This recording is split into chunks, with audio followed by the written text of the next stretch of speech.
ามกาลเวลาจะฝืนให้ยั่งยืนจนสิ้นโลกาอย่าได้หวังดังปรารถนาองค์พระพุทธาท่านตรัสสอนไว้เกิดแล้วคงไม่แคล้วต้องชราแก่อาคราวแก่สมปัญญาทั่วภารามีโถมไปเจ็บทุกข์ย่อมเวียนวนมีพ้นใครๆสัตว์โลกล้วนรู้แน่แก่ใจเกิดแก่เจ็บตายหลีกไปไม่พ้นใจหลงคิดหลงผิดอัตตาว่าใจแจ้งกำมลแม้นใครปลงได้คงสุขล้นชีวิตมีมองมนเกิดมาเป็นคนสมบูรณ์ดับหายเพียงร่างกายไว้ชีวาแต่กุศลผลกรรมธรรมาย่อมแปลงค่ากลายเป็นทุนส่งผลให้ทุกคนเวียนวนไม่สูญสุขและทุกข์เป็นไปตามทุนที่พวกคุณได้ก่อทำมา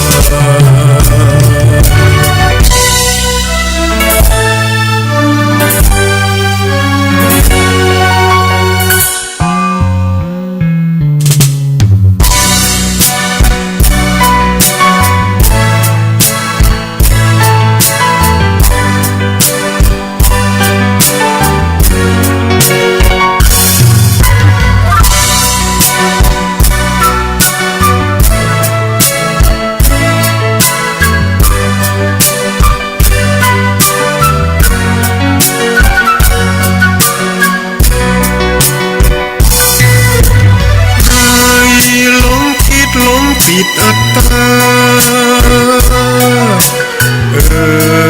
ว่าใจแจ้งกำมลแม้นใครปลงได้คงสุขล้นชีวิตมีมองมนเกิดมาเป็นคนสมบูรณ์ดับหา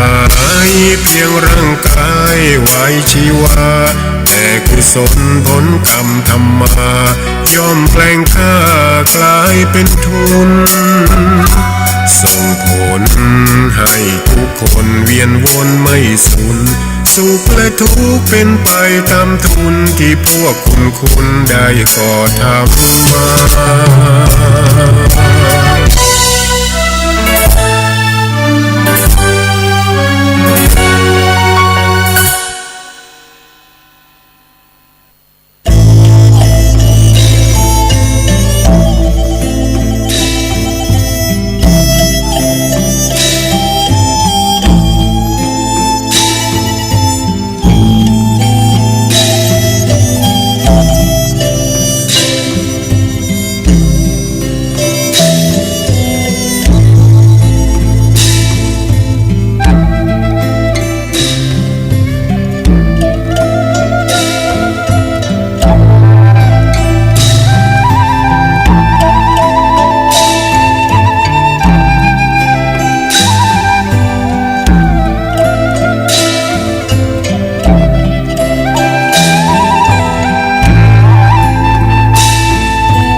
ขอความนอบน้อมแด่พระรัตนตรัยอันมีพระพุทธพระธรรมพระสงฆ์เป็นสรณะตีปึงขอกราบแนบไต่ไหวสาถวายความเคารพครูบาอาจารย์พระมหาเถรานุเถระท่านเจ้าคณะพระสังฆาธิการพระภิกษุสามเณรเจ้าจุโตนจุองค์ทุกวัดวาอารามขอความเจริญในธรรมเจริญปอนเจริญชัยเจริญสุข มายังบรรดาปอออกแม่ออกศรัทธาสาธุชนคนดีต่างหลายปอหลวงแม่หลวงปออุ้ยแม่อุ้ยนะที่เปิดวิทยุเปิดเครื่องหับฟังกันอยู่ตั้งบ้านตั้งจองตั้งหอตั้งเฮินกันอยู่ในเวลานี้เนาะเวลานี้ก็เป็นเวลาดีตีสามปลายก็มาปบปะกับรายการสัปเปเหละปากินากะขอนลุงไก่แจงเสียงธรรมแสงทองดำเนินรายการโดยต้นตัวแห่งอาตมาภาพเก่ากระผมตุลุงนันชัยวัฒนาคเสโนจัดรายการอยู่ที่สถานีวิทยุวัดพัทาดอยน้อยตำบลดอยหล่ออำเภอดอยหล่อจังหวัดเชียงใหม่ ก็จะมาเป็นเจ้าที่สองแล้วเนอะวันนี้วันพัดเนอะศรัทธาญาติโยมวันนี้วันพัดที่เสาเก่าสิงหาคมแล้วก็พรำว่าเป็นวันศีลตัวยวันนี้นะเดิน11ดับแล้ววันนี้ศีลใหญ่ศีลโหลงเนอะอุโบสถศีลครูบาอาจารย์พระสงฆ์องค์สังฆเจ้าเปิ้นก็จะได้เข้าโบสถ์ฟังสวดปาติโมกข์ทุกกึ่งเดือนเนาะอันนี้ก็เป็นจารีตเทศหอยวัฒนธรรมของพระสงฆ์องค์สังฆเจ้าฉะนั้นวันนี้ก็ญาติโยมทั้งหลายก็ปากกันบางป้องก็ลุกตื่นจื่นขึ้นมาแล้วหุงหาอาหารทำสำหรับกับข้าวหุงข้าวหนึ่งปากันปินตีเรียบร้อยเกมโตจะไปวัดไปวากันเนาะไปวัดไปวากันเจริญปอนขอบคุณเนอะครับคุณแม่บุญยงน้องจอมสันทรายโทรมาถามตุลุงตื่นแล้วกาถ้าฟังเพลงมนฟังเพลงบักเก่าเจริญปอนขอบคุณเนอะแม่บุญยงฟังเป็นแฟนคลับประจำนะฟังถึงวันกูตุ้นกูอุ้งนะนี่นะอยู่สันทรายน้องจอมเนาะเอาแล้วก็ตอนนี้ก็เบื่อบังหือการเสียเวลาเป็นหนักกระเดียวตุลุงจะเตทำแบบบรรยายเนาะณบัดนี้การกินการต้านเนี่ยต้านเข่าปลาอาหารสังฆทานต่างๆมีอานิสงส์จะได้กระเดียวก่อนไหวพระก่อนเนอะลงเนอะไหวพระก่อนสวดมนต์ก่อนไม่ลงไปลุกมาเตอนอนอยู่ให้ที่หันเกินมันเจ้าอยู่เนาะตุลุงจะเป็นเก้าเป็นโหนนำไหวพระเกินเนอน้อมจิตน้อมใจกันต่อไปอะระหังสัมมาสัมพุทโธภะคะวาพุทธังภะคะวันตังอภิวาเทมิสวากขาโตภะคะวะตาธัมโมธัมมังนามัสสามิสุปฏิปันโนภะคะวะโตสาวกสังโฆสังฆังนะมามิ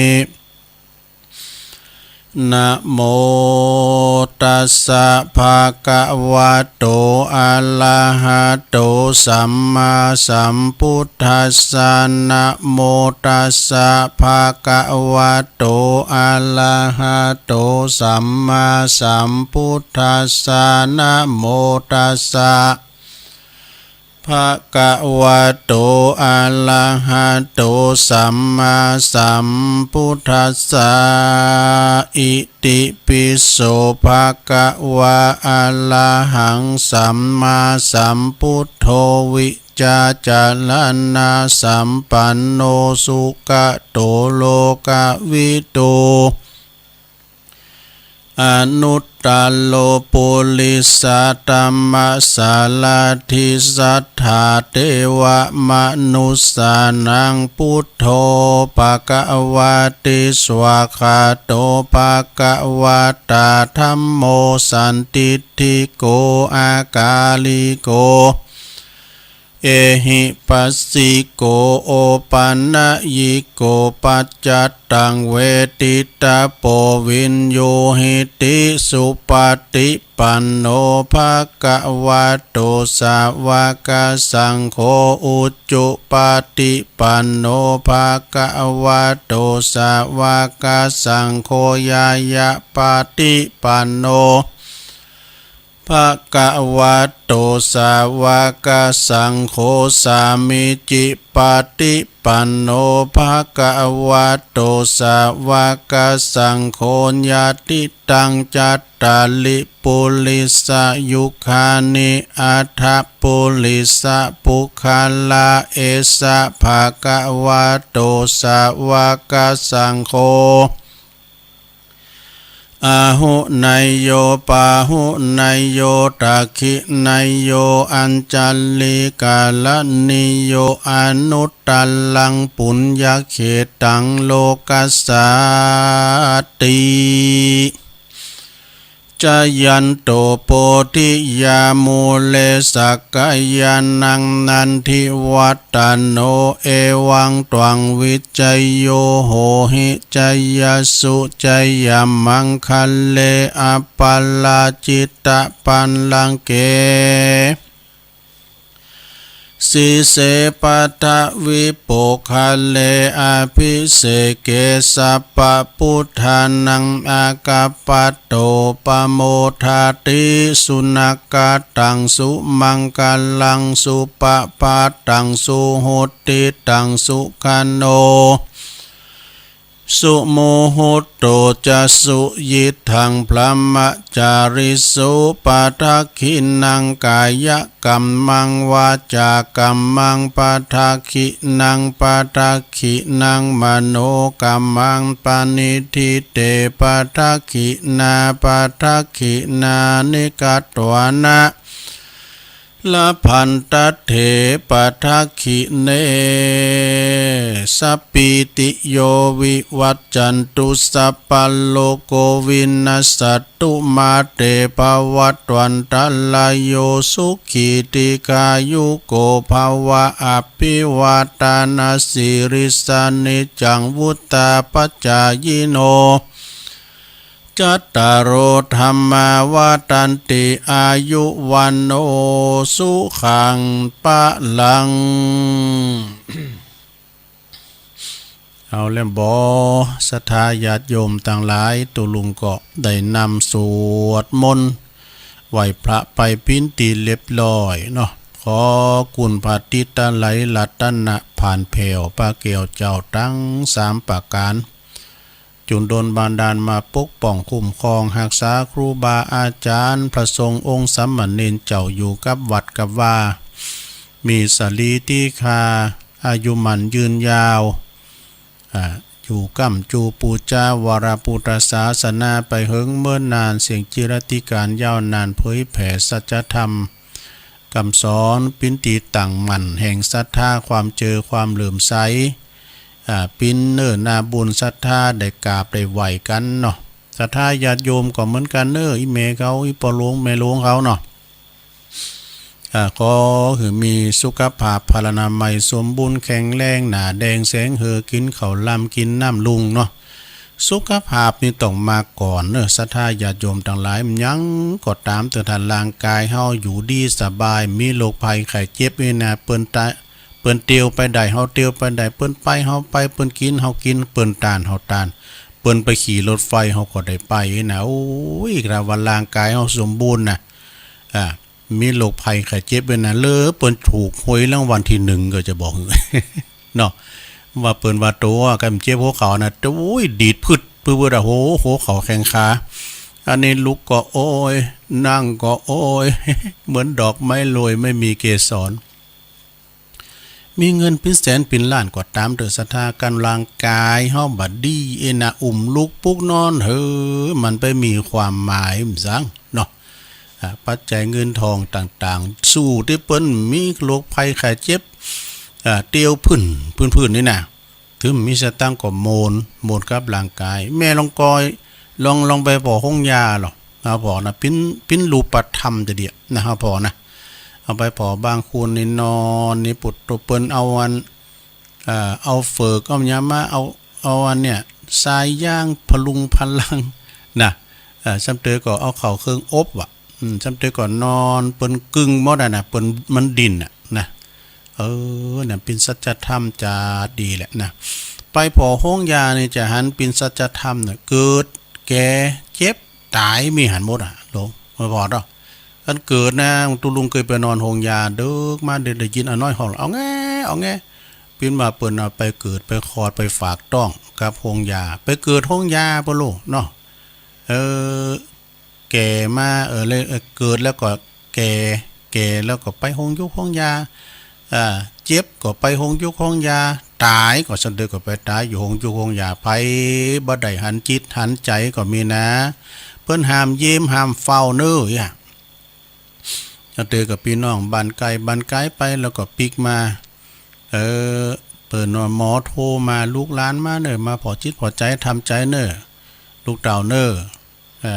ปอเฮาก็ดีแม่เฮาก็ดีอาการเปิ้นนัก50เนี่ยเฮาว่าอีใจมันดีแล้วนี่ เนาะเนี่ยมันก็เป็นสัจธรรมนะศรัทธาญาติโยมทั้งหลายเนาะเนี่ยที่เฮาไข่ไปนี่มี4อย่างนะ1โรงผัก2โรงยา3โรงสาร4โรงเย็น 4โรงนี่นะโรงผักนี่ไผมันเคยขึ้นด้วยขึ้นไปโรงผักไปปั๊บไปไหมกันลูกเปิ้นห้องขึ้นโรงผักพุ่นน่ะตึงอันแล้วก็ปะกันโรงผักพวกกะบา ไปห้องเพิ่นไปปั๊บไปไหมดูกันไปก็บ่ได้2โรงยาโรงพยาบาลเนี่ยไผแต่ปฏิเสธได้เด้อเวลาไปประสบอุบัติเหตุพินรถสั่นแหลบกล้ามจังก็เขาดึงหามไปโรงยาพุ่นเอาไปที่ปุ่นบำบัดความเจ็บความใหม่นะเจ็บไข้ได้พยัดก็หามไปโรงยานี่มันตึมมีดูสาบน้ำอบน้ำหอมนี่มีศรัทธามันมิ้นกับยาน่ะสาบกับยาน่ะเมยให้มันดีนี่หายหมด องค์ยุคองยานั่นนะ3ก็โรงสารเนี่ยขึ้นโรงขึ้นสารเนี่ยบุตรสารน่ะจะขึ้นตึกกิจแจ้นขึ้นลิฟต์ก็ตามหรือมาก็ตามไผตื่มบ่ไข้ขึ้นเนาะขึ้นโรงขึ้นสารนี่น่ะเปิ้นนัดไปขึ้นพุ่นน่ะขึ้นโรงขึ้นศาลพุ่นนี่น่ะไปสู่คดีกันลูกไปฟ้องไปร้องกันลูกอันโรงอันศาลต้องไปจ้างทนายเนาะตุลุงผมเคยขึ้นซะเตือนนะโรงศาลน่ะเป็นจะฮือว่าท่านประธานที่เคารพอันนั้นมันสภากันเนาะแล้วก็ทำโรงนึงโรงยินนะศรัทธาโรงยินไผก็ไม่เคยเข้าไปแหละกันมดลุมหายใจไผจะไปหลอดไปไหนกว่างศอกยาววานาคืบมดเฮือนเฮาแป้งเสียงไปปิ้นแสนปิ้นล้านนะละไว้มดนะว่ามีเอาไปตัวใดสักอย่างสิ่งที่เฮาจะไปนอนครับแคบเนาะปิ่นโฮงยินที่เฮาจะต้องได้เข้าไปนอนกันมดกูโหโตคุณบ่ว่าคุณรวยคนจนคนทุกข์คนจนคนรวยคนจนคนจนคนรวยไม่ช้าก็โมยมรณาคนดีคนบ้าไม่ช้าก็ตายเหมือนกันโหเป้งเดียวกันหมดเวลาตายก่อนที่ว่ามันตายนี่แบ่งจั่นวันนาดูอันนี้นี่โทจั่นเจ้าคุณมุนนายอันนี้เป็นคุณสามัญชนคนธรรมดาอันนี้ตุ๊กตาคอตานนี่แต่ว่าก็เป็นคุณเหมือนกันนะเวลาลุ่มหายใจจากไปนอนกองฟอนโหเป้งเดียวกันหมดไผมันล่ำเหลือไผหมดลมหายใจไปนัดตีนอนกันหมดละกูสิ่งกูอย่างจากเฮือนตีเคยอยู่จากอู่ตีเคยนอนจากหมอนตีเคยนุนนะจากครอบครัวอันอบอุ่นต้องไปนอนกองฟอนกองฟอนพินตีนอนตีสุดท้ายที่ป่าเฮวนะคุณยองบอกว่าป่าเฮวไว้หรอป่าเฮวป่าจ้าปีดิบนี่นะป่าจ้าสุสานนี่อันเดียวกันนะสุสานป่าจ้าป่าเฮวป่าจ้าป่า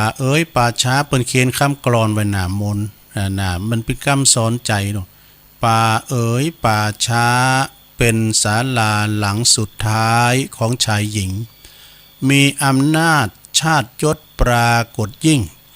นอนตายนิ่งให้เขาเผาเท่าเทียมกันนี่เมื่อไม่ตายต่างมุ่งหมายกายของข้าเพราะตัณหาพาความคิดให้ผิดผันในที่สุดหยุดแค่ตายเหมือนกันอย่าหุนหันดันดื้อถ ถือดีเอ่ยนี่อันนี้เป็นคำกลอน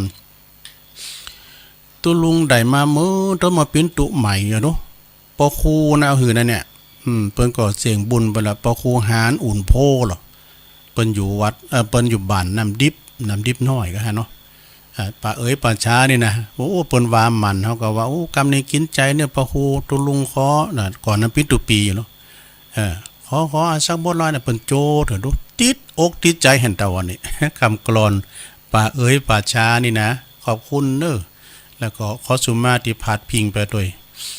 อ้าวศรัทธาญาติโยมทั้งหลาย ตุลุงก่อนน้อมนำมาประธรรมเทศนาวันนี้เป็นธรรมมงคลเนอทำการกินกันต้านต่างๆโอ้วันผูกนี่ละเนอศรัทธาเนอวันนี้เป็นวันเดิน11ดับนะบ่มีดีสักหยาดวันนี้เป็นวันเดินดับนะเดิน11ดับวันผูกนี้ก็จะเป็นเดิน12เดิน12เมืองเหนือเฮานี่นะแล้วก็เดินหน้าก็เป็นเดิน13โอ้เดิน13แต้มมีก็ว่าแฮ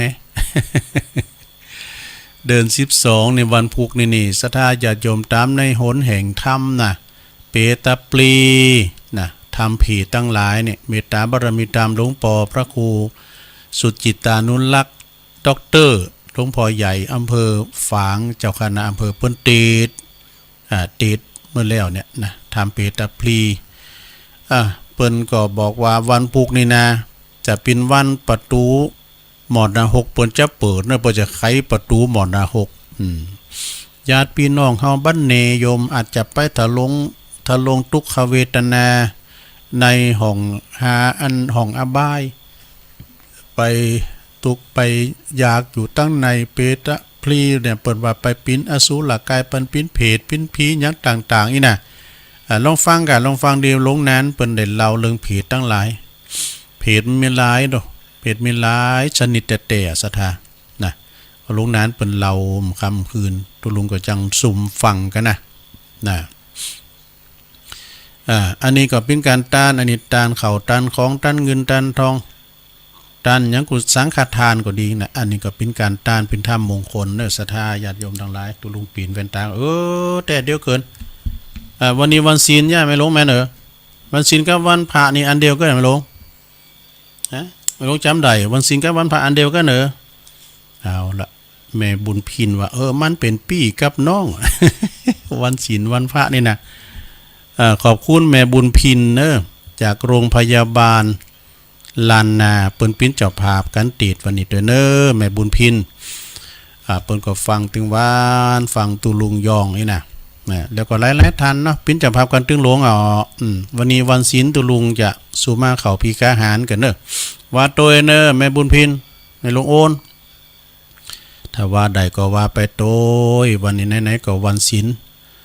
จะเอากรรมปุจจานมาว่าตุลุงผอนะตุลุงผมจะได้กำปากดูมันได้กำปากเอาโยงเข้าบาทเด้อนี่นะโยงเข้าพิกาหารเด้อนี่นะ นะมา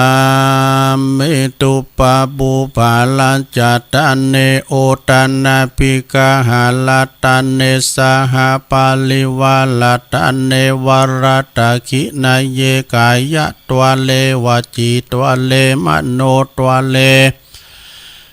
สันจิจะปะมาเตนาวาอสันจิจะปะมาเตนาวากายกรรมเมนาวาวจีกรรมเมนาวามโนกรรมเมนาวาอาติตาโตสังปัจจุปันนะโตสังสัพพังโตสังคมันตุโนตุติยัมปินะมาเมตุปะบุภาลจตเนโอตันนาปิกาหาลตันเนสหปาลิวาลตันเนวัลตะขินาเยกายะตัวเล วจีตัวเลมโนตัวเลสันจิจาปมาเตนาวาสันจิจาปมาเตนาวากายกรรมเมนาวา มโนกรรมเมนาวาอาติตาโตสังปัจจุปันนะโตสังสัพพังโตสังคมันตุโนตติยัมปินะมามิตุปะบุปาลจตเน โอตันนาภิกาหาลตันเนสหปาลิวาลตันเนวัลตะขินายเยกายะตัวเลวจีตัวเลมโนตัวเลสันจิจะปัมมาเตนาวาอาสันจิจะปัมมาเตนาวากายกัมเมนาวาวาจีกัมเมนาวามโนกัมเมนาวาอาติตาโตสังปัจจุปันนโตสังสปังโตสังขมันตุโนผู้กำบุจานลินโหตุโนกุกรรมมาเยาวานเดือฟังข่าวฟังมันวานะบุจานน่ะพอน่ะตุจ่าแล้วบุโตมันเอาอีตั้งอย่างเกียสุขีตาโหนตุตุกะปะมุนจันตุโจกุขีตาเอตุฟังข่าวนะมันยังไหวอ่ะมาเยี่ยมวาดิวาแล้วมาพอหน้าตุเจ้าสมาเนี่ยเอาต่อไปนี่ก็ปูจ้าข่าวพระเจ้าเด้ออิมังโอตานาปินดาตานังติลัตตานานังสกัจจังเตมาปูเจมาตุติยามปิอิมังโอตานาปินดาตานังติลัตตานานังสกัจจังเตมาปูเจมาตาติยามปิอิมังโอตานาปินดาตานังติลัตตานานังสกัจจังเตมาปูเจมาติคาลตังหิตายาสุขายะยาวานิปานายาสังวตานตุโนเนลินโหตุโนทำได้แต่อันกามบุจจานี่มันอย่างไรเนี่ย อ้าวต่อไปโยงเข้าบาทเนอะสาธุโอกาสะโอตันนาปินดิปัตตังตันนังนิปันนาปัจจโยโหตุโนนิจังโอตันนาปินดาตันนังติโอตันนาปินดิปัตตังนิโหเดี๋ยวเนี่ยผู้จันเนี่ยเดี๋ยวเอาใหม่เอาใครสลัมมาละสาธุโอกาสะโอตันนาปินดิปัตตังตันนังนิปันนาปัจจโยโหตุโนนิจังโอตันนาปินดิปัตตังตันนังนิปันนาปัจจโยโหตุโนนิจังโอตันนาปินดิปัตตังตันนังนิปันนาปัจจโยโหตุโนนิจังเอาแล้วศรัทธาเนื่องจากว่าวันนี้เป็นวันพระวันศีลตุลุงก็เลยเอากรรมปูจานมาว่าให้กรรมก่อนเนาะศรัทธาญาติโยมทั้งหลายเนาะเอากรรมปูจานมาทำกรรมปูจานมาปีนันซักกันทำปูจานวัดนั้นนำดงนิมิตเนี่ยนี่เอาลัทนาแบบท้ายเราปูจานได้ได้พอนี้เขายันตุนนิมิตตังพรหมเอาตั้งใจพรหมจโลกาธิสหัมปติกัดอัญชลีอธิวรังอยาจตาสันติตาสัตตาปรัชขชาติกาเทเสตุธรรมังอนุกัมปังอนุกัมปิมังปัจฉังตุลุงผมเช็ดใดเด้อสุมาบุจานนะวาลินมาได้นะไปถือกรรมก่อนเด้อแล้วมาฟังกันไปหรอพาพิงไปให้ปิดนานซักปุ่นไอ้ดะนำดิบน้อยอะละนอปอจานเป็นลาธนาแล้วตุลุงก็เจ้าว่าทำกันเนื้อการกินการต้านนโยมเนอฟังไปก่อนรับไปในหลวงนะโมตัสสะภะคะวะโตอะระหะโตสัมมาสัมพุทธัสสะนะโมตัสสะภะคะวะโตอะระหะโตสัมมาสัมพุทธัสสะนะโมตัสสะภะคะวะโตอะระหะโตสัมมาสัมพุทธัสสะ ปุญญานิปัลโลกัสมิงปฏิฐาโหนติปานินันติณโอกาสบัดนี้อาตมาภาพจักได้แสดงพระธรรมเทศนาพรรณนาถึงอานิสงส์แห่งการทำบุญหือทานเนาะแก่บรรดาปออกไม่ออกศรัทธาสาธุชนทั้งหลายเปิดประดับสติปัญญาเพิ่มพูนศรัทธาสัมมาปฏิบัติสืบต่อไป ดังมีความในหนึ่งสังดังมีใจความในสังยุตตนิกายสภาวักนะว่ามีเทวดาตนหนึ่งนะศรัทธาญาติโยมทั้งหลายเทพยดาหรือว่าเทวดานี่นะเพิ่นก็เข้ามากราบทูลถามพระพุทธเจ้าซึ่งประทับอยู่ที่เชตวันวิหารทูลถามปัญหาพระพุทธเจ้าว่ากิงนิมิตตังอัฏฐชาตัสสะกิงมิตตังสัมปรายายิกังซึ่งก็แปลว่าอันใดที่เป็นสิ่งที่คุณต้องการพองแล้วอันใดที่เป็นมิตรเป็นสหายของคุณเฮาของปัจจุบันอันใดที่เป็นมิตรในภพหน้าเบื้องหน้านั้นพองนี่นะพระพุทธเจ้าก็ทรงพยากรณ์ว่าสหายเป็นมิตรเมื่อผู้ที่มีความต้องการพึ่งพาอาศัยบุญกุศลทั้งหลายที่เฮาได้ทำแล้วบุญนั้นก็ยอมจะเป็นมิตรเฮาไปเป็นที่ปึงในสัมปรายภพเบื้องหน้าเนี่ยคุณเฮาทุกคนเนี่ยในโลกนี้นะจะอยู่โดดเดี่ยวได้ถึงบ่ได้อยู่คนเดียวถึงบ่ได้มันต้องมีการปึงป่าอาศัยกันศรัทธาญาติโยมทั้งหลายมีกูมีครอบครัวมีวงศาคณาญาติเนี่ยคุณเฮานี่มันจะเกิดมาจากเก้ากุยลูกเนาะมีปอมีแม่มีญาติกาวงศาพี่น้อง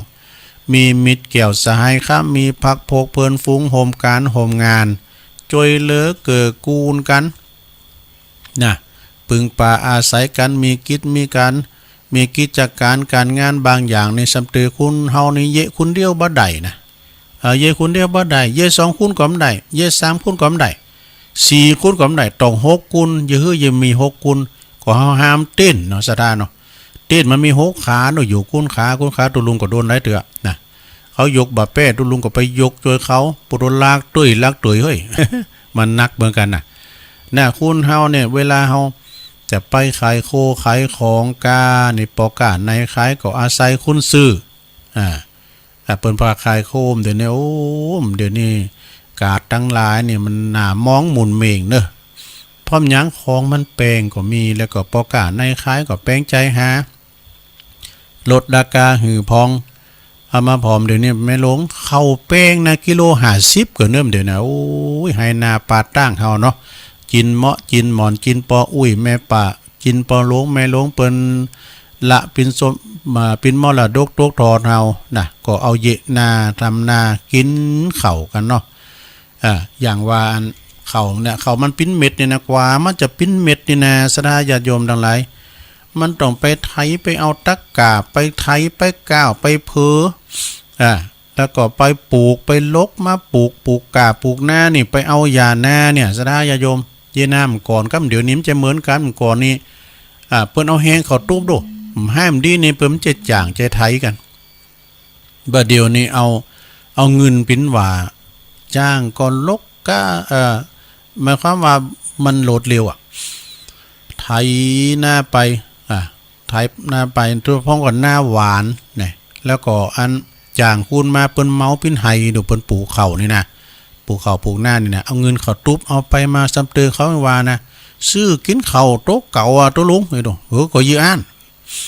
ได้ก็เป็นว่าจ่างไปหมดนี้ก็แต่กำก่อนนี่เปิ้นจะอันเดี๋ยวเปิ้นหุ่มซากันดูนะ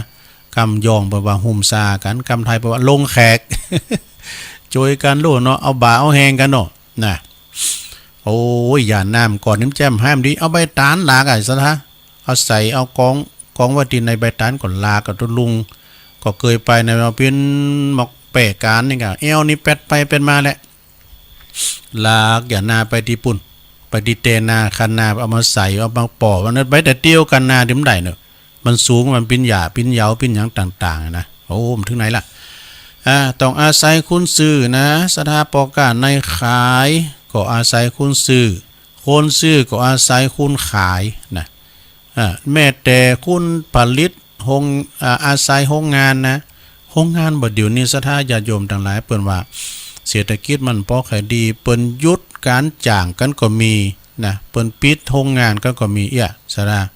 ถ้าคุณเฮานี่ตกงานเนี่ยอย่าฮือนะขนาดปริญญายังตกงานตัวลุงก็ปริญญามันก็ตกงานแต่เมื่อใดมาดูเลยมาโบสถ์เนี่ยตัวลุงจบปริญญาหยังก็ปริญญาบุญหลังควายเนี่ยก็ไปเสาะทำงานที่ไหนไผก็เมาคงจกอะไรมาจบป .4 นะโอ้ no ก็จบป .4 นี่เนาะจะไปสอบทำงานเดี๋ยวนี้ก็บกดินสินโตนะนี่ไหนเอาไปเอามาไปถามตุลุงผมจะโบสถ์นะโบสถ์ตุลุงฮับทันทีก็เลยมาโบสถ์ปิ้นตุเจ้าเฝ้าพระเจ้าเนาะโรงงานจะต้องอาศัยคุณงานจึงจะสำเร็จบางงานบางอย่างคุณเฮาทำคุณเดียวไม่ได้นะต้องใจเวลารายวันถ้าเยคนเดียวนี่นะคุณลุงไปเคยเอาอย่าหน้าบทโธปิ้นผักขัดตอนนี่ออกแจงขั้นหน้าสักเตือเนี่ยช่วยกันถ้าว่ามาละกันลายคุณนี่นะเนาะโอ้กันไปปิ้นหนานะปิ้นดีโมนวันเดียวกำเดียวก็เสร็จนี่กำพังเพยเปิ้นดึงบอกว่าอันดอกกำบันเฮาเมืองเฮาเปิ้นว่าเยะการคนเดียวอิดหิมตายนี่ถ้าเยะการหลายเหมือนเปิ้นลิ่นเยะกันไปอู่กันไปนี่มันโมนเนาะเหมือนก็เฮาไปกินเป็ดตาลเฮาไปกันหลายลดลุ่นลอยปลายเนาะไปมันได้ใจดูซะนะเปิ้นกินเฮากินเปิ้นตาลเฮาตาลเฮาไปคนเดียวเนี่ยดิมดิทนีนะโอ้หันเปิ้นตาลปุโตอีแก้วข้ามก็ตาลจะหลายน่ะกูก็จะตาลหลายๆเว้ยมันได้ใจกันนะเนาะโมนก็โมนเนี่ยนะฉะนั้นวันที่19นี่ก็เอาสตางค์ไปหลายคนในลงเด้อเอาไปเผื่อเฮาพองเฮายืม19ก็ไปปากันพุ่นซบเตินลำปางหรือว่าจะเรียกแคมคำหนึ่งว่าความสมัครสมานสามัคคีปิ่นน้ำหนึ่งใจเดียวกันซึ่งมาทำมาโดยความสำเร็จเนาะก็ยิ่งชัดไปกว่านั้นยิ่งขึ้นมีเพียงยกตัวอย่างเปรียบเทียบนะการการทำงานทำอาชีพเฮาต้องอุดหนุนเกิดกูลปึงปาอาศัยซึ่งกันและกันนะญาติโยมทั้งหลายคุณเฮาได้อยู่โดดเดี่ยวคุณเดียวมันถึงบ้านใดต้องอาศัยเปิ้นป้องพี่น้องเจ้าบ้านกันนะองค์กรนี้เปิ้นจะมีการปกหอย่อเฮินขอเพราะตู่เจ้าน่ะตู่เจ้าไปปกเฮินปกเสาเอ็มใจก่อนมันเป็นเฮินใหม่เนาะกันเวลาเปิ้นจะปกหอย่อเฮินนี่นะสะดาญาติโยมเจ้าเฮินเจ้าบ้านนี่เพิ่นจะเอากระดาษถุงปูนเนี่ยไว้โตขออันเขียนอันเย็นหัวเสาขากำโนนี่เฮาก็อันมาเขียนเย็นหัวเสาเดี๋ยวนี้ลืมไปหมดมันมีตำราเหมือนกันโดเสาขวัญก็ไปแบบนึงเสาธรรมดาไปแบบนึงเสานางนะเปิ้นว่ายื้อมาเขียนยื้อเพื่อความเป็นสิริเป็นมงคลป่นเคาะป่นน้ำกันเนี่ยกะนะ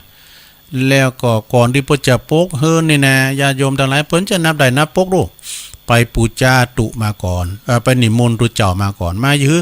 มาสวดมนต์โคมเสาดูนี่ก็มีนะสวดมนต์โคมเสากันนะพุทโธสวดกันเรียบร้อยเอาพระเนรมาสวดแล้วก็กระเดียว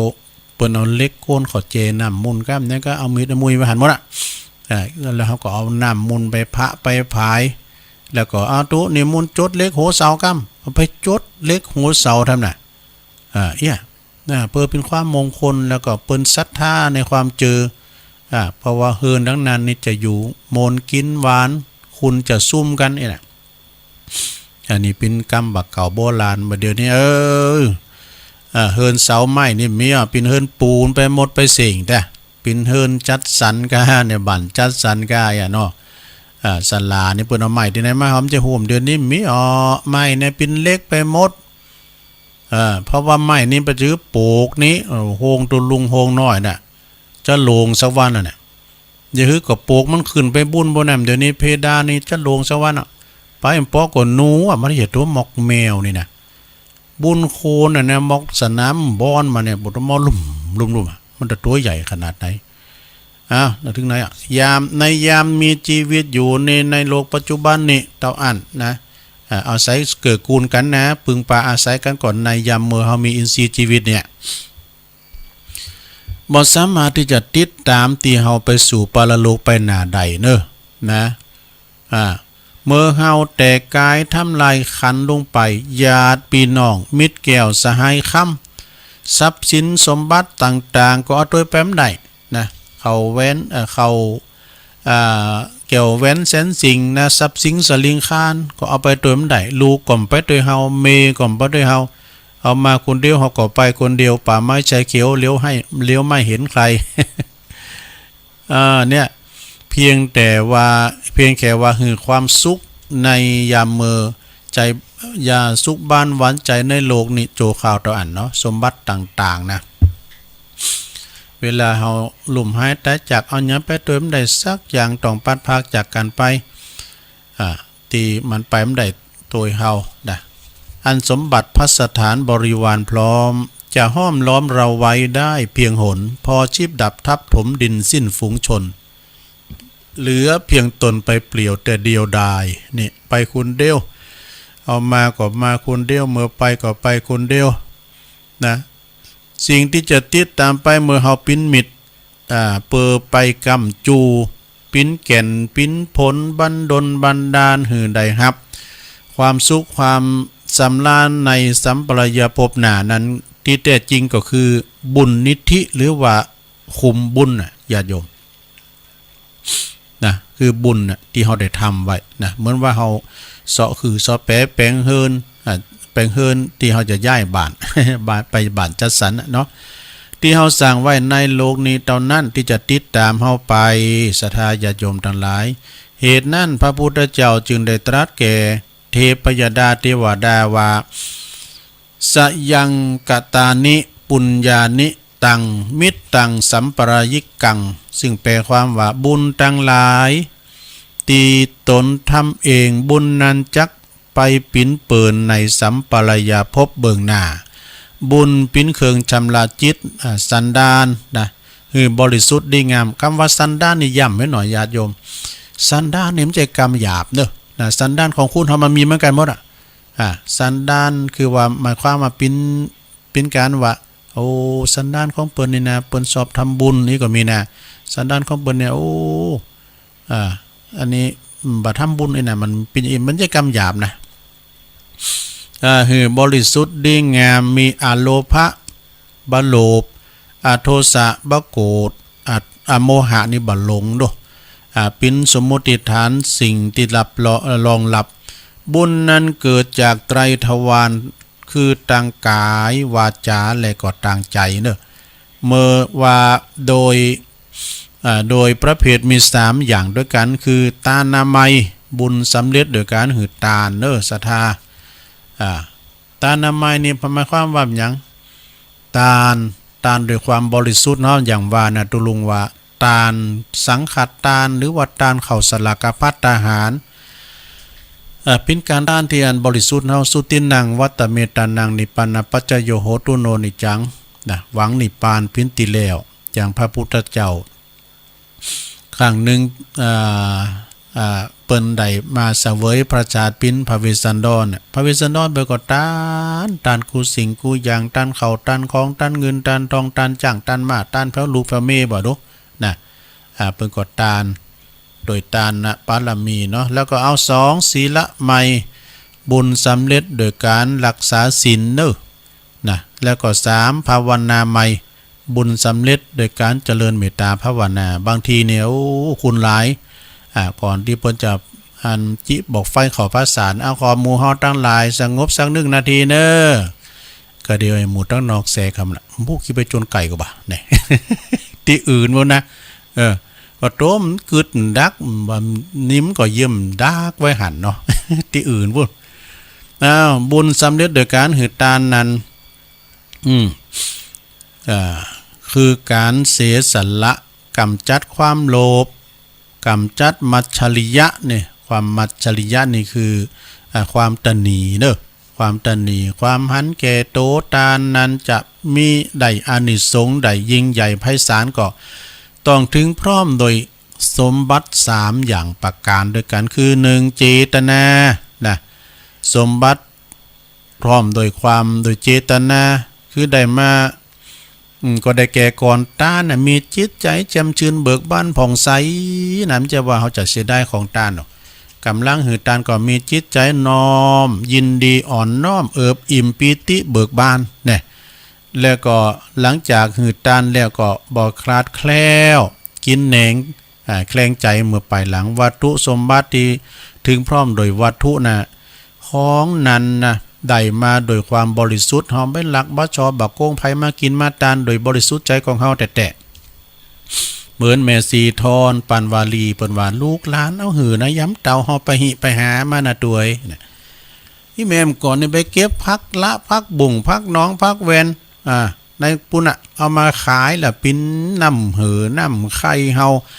ปิ้นความที่ว่าอุตสาหะเฮาเอามาทานมันภูมิใจตัวแต่กันเนาะอย่างเปิ้นไปตานบาทตานแห้งวันนี้นะขอพี่น้องบ้านเฮามาช่วยกันพัฒนาวัดเด้อเอาขอบกอ้อมยังไปเอาไม้กวาดไปกวาดนะอันนี้ก็บริจาคแรงร่างกายแห้งเฮาไปช่วยกันพัฒนาเนาะของนั้นจะมาโดยความบริสุทธิ์เด้อของกินของทานเฮาสุจริตบ่ผิดศีลผิดธรรมปฏิกาหกสมบัติคือผู้รับนั้นก็คือผู้รับทานนั้นก็คือผู้รับส่วนบุญนะเช่นพระสงฆ์ผู้ปฏิบัติดีปฏิบัติชอบที่เรียกว่าเป็นเนิ่นนาบุญอนุเคราะห์สงเคราะห์ปูจาผู้สมควรสงเคราะห์นะยังยาวอยู่เนี่ยลงเนี่ยอดเอาแล้วก็การถวายก็มีการแยกประเภททำแล้วเช่นถวายตาลเจาะจงรูปใดรูปหนึ่งรูปนั้นรูปนี้นะโอ้วันนี้จะไปตาลหรือหลวงพ่อเนอะเนี่ยติวปินโตไปวันนี้เนี่ยประตูลาบคุ้มจะดีไอ้นะประตูน้ำลายปุลาบคุ้มจะดีแล้วก็เอาอันดีแพทให้หน่อยนะดูโดดมาตัวนะรู้ไปวานากะมันน้ำลายปุมันพอตะฮืมก่อนแหละมันคืนมอมนะจอจงวันนี้จะว่าแต่แปถวายหลวงพ่อติวไปตองจองตลอดตัวหลวงพ่ออยู่ก็หลวงพ่อไปประชุมบุญเนอะติวปีแค่ปุถุพอต้วยมาพอลุงดอยไปบุญละแต่ที่นี่มินเนอะวาลินนะเดี๋ยวพี่น้องตั้งโดยน้อยนะกันนี้เดี๋ยวมือกินละสุมาเนอะที่นี่มีอุปมาเนี่ยนะออกจือออกน้ำนี่เรียกว่าบุคลิกทานนี่บุคลิกทานอันนี้นะตานจอดจงเนี่ยนะแล้วก็ตานเฉพาะบุคคลก็ได้บุญเหมือนกันแต่อานิสงส์หน่อยบ่กว้างขวางเหมือนเฮาทานสังฆทานหรือเหมือนเฮาทานอันเนี่ยโยมเฮาไปถวายข้าวสลากกับภัตตาหารเนี่ยจะซุบจับเนนหน่อยก็ตามจะซุบจับจูเจ้าตุนได้ก็ตามในภาวะปิ้นการต้านบ่จอจงโนได้บุญหมดศรัทธาญาติโยมทั้งหลายเนนใหม่ปิ้นเนนน้อยแต่ก็ได้บุญซ้ำได้บุญในสงฆ์เขาได้เห็นหนังสือเนาะการตุเจ้าในสำเตือนนี่เปิ้นก็มีเงินมีคำหนักนี่นะสมมุติเหมือนกับเฮาไปทำบุญโยมอย่างตุลุงเคยว่าเฮาไปทำบุญกับเศรษฐีเนี่ยอานิสงส์มันมีน้อยเราไปทำบุญกับคุณตุกไล่เขียนใจเนี่ยอันหาเหมาะหาแมะหาเจ้ากินคำโอ้อันนี้ทรงแห้งเนาะเหมือนกับอันเฮาไปทำบุญกับธนาคารเนี่ยก็กองเงินกองทองกองอยู่หันเนี่ยเนาะวันนั้นก็ขออนุโมทนาเด้อคณะสงฆ์อำเภอบ้านหงเปิ้นได้ตานผ้าป่าโรงพยาบาลเปิ้นสมทบทุนในการสร้างอาคารกายภาพบำบัดเนี่ยเดิมที่แล้วก็ประเดชพระคุณพระราชเจ้าคุณมหาข่ายวัดทุ่งสาธิตเปิ้นจะทำ3 ปีกันแต่เปิ้นได้มรณภาพไปแต่ก็ยังสืบสานต่อนะโดยมีประเดชพระคุณท่านเจ้าคุณพระพรหมมงคลหลวงปู่ทองเขานี่ไปปิ่นเก้าปิ่นกันได้ปัจจัย3 ล้านห้าดูโอ้แต่ว่าเนาะ3 ล้านปลายกันเนอบ้านหุงวันนั้นนะสร้างโรงยาเนี่ยเปิ้นเฟซมันตุลุงก็ไม่ได้ไปเหมือนกันนะการถวายสังฆทานนั้นก็คือบ่เจาะจงว่าจะปิ้นตุพระภิกษุรูปใด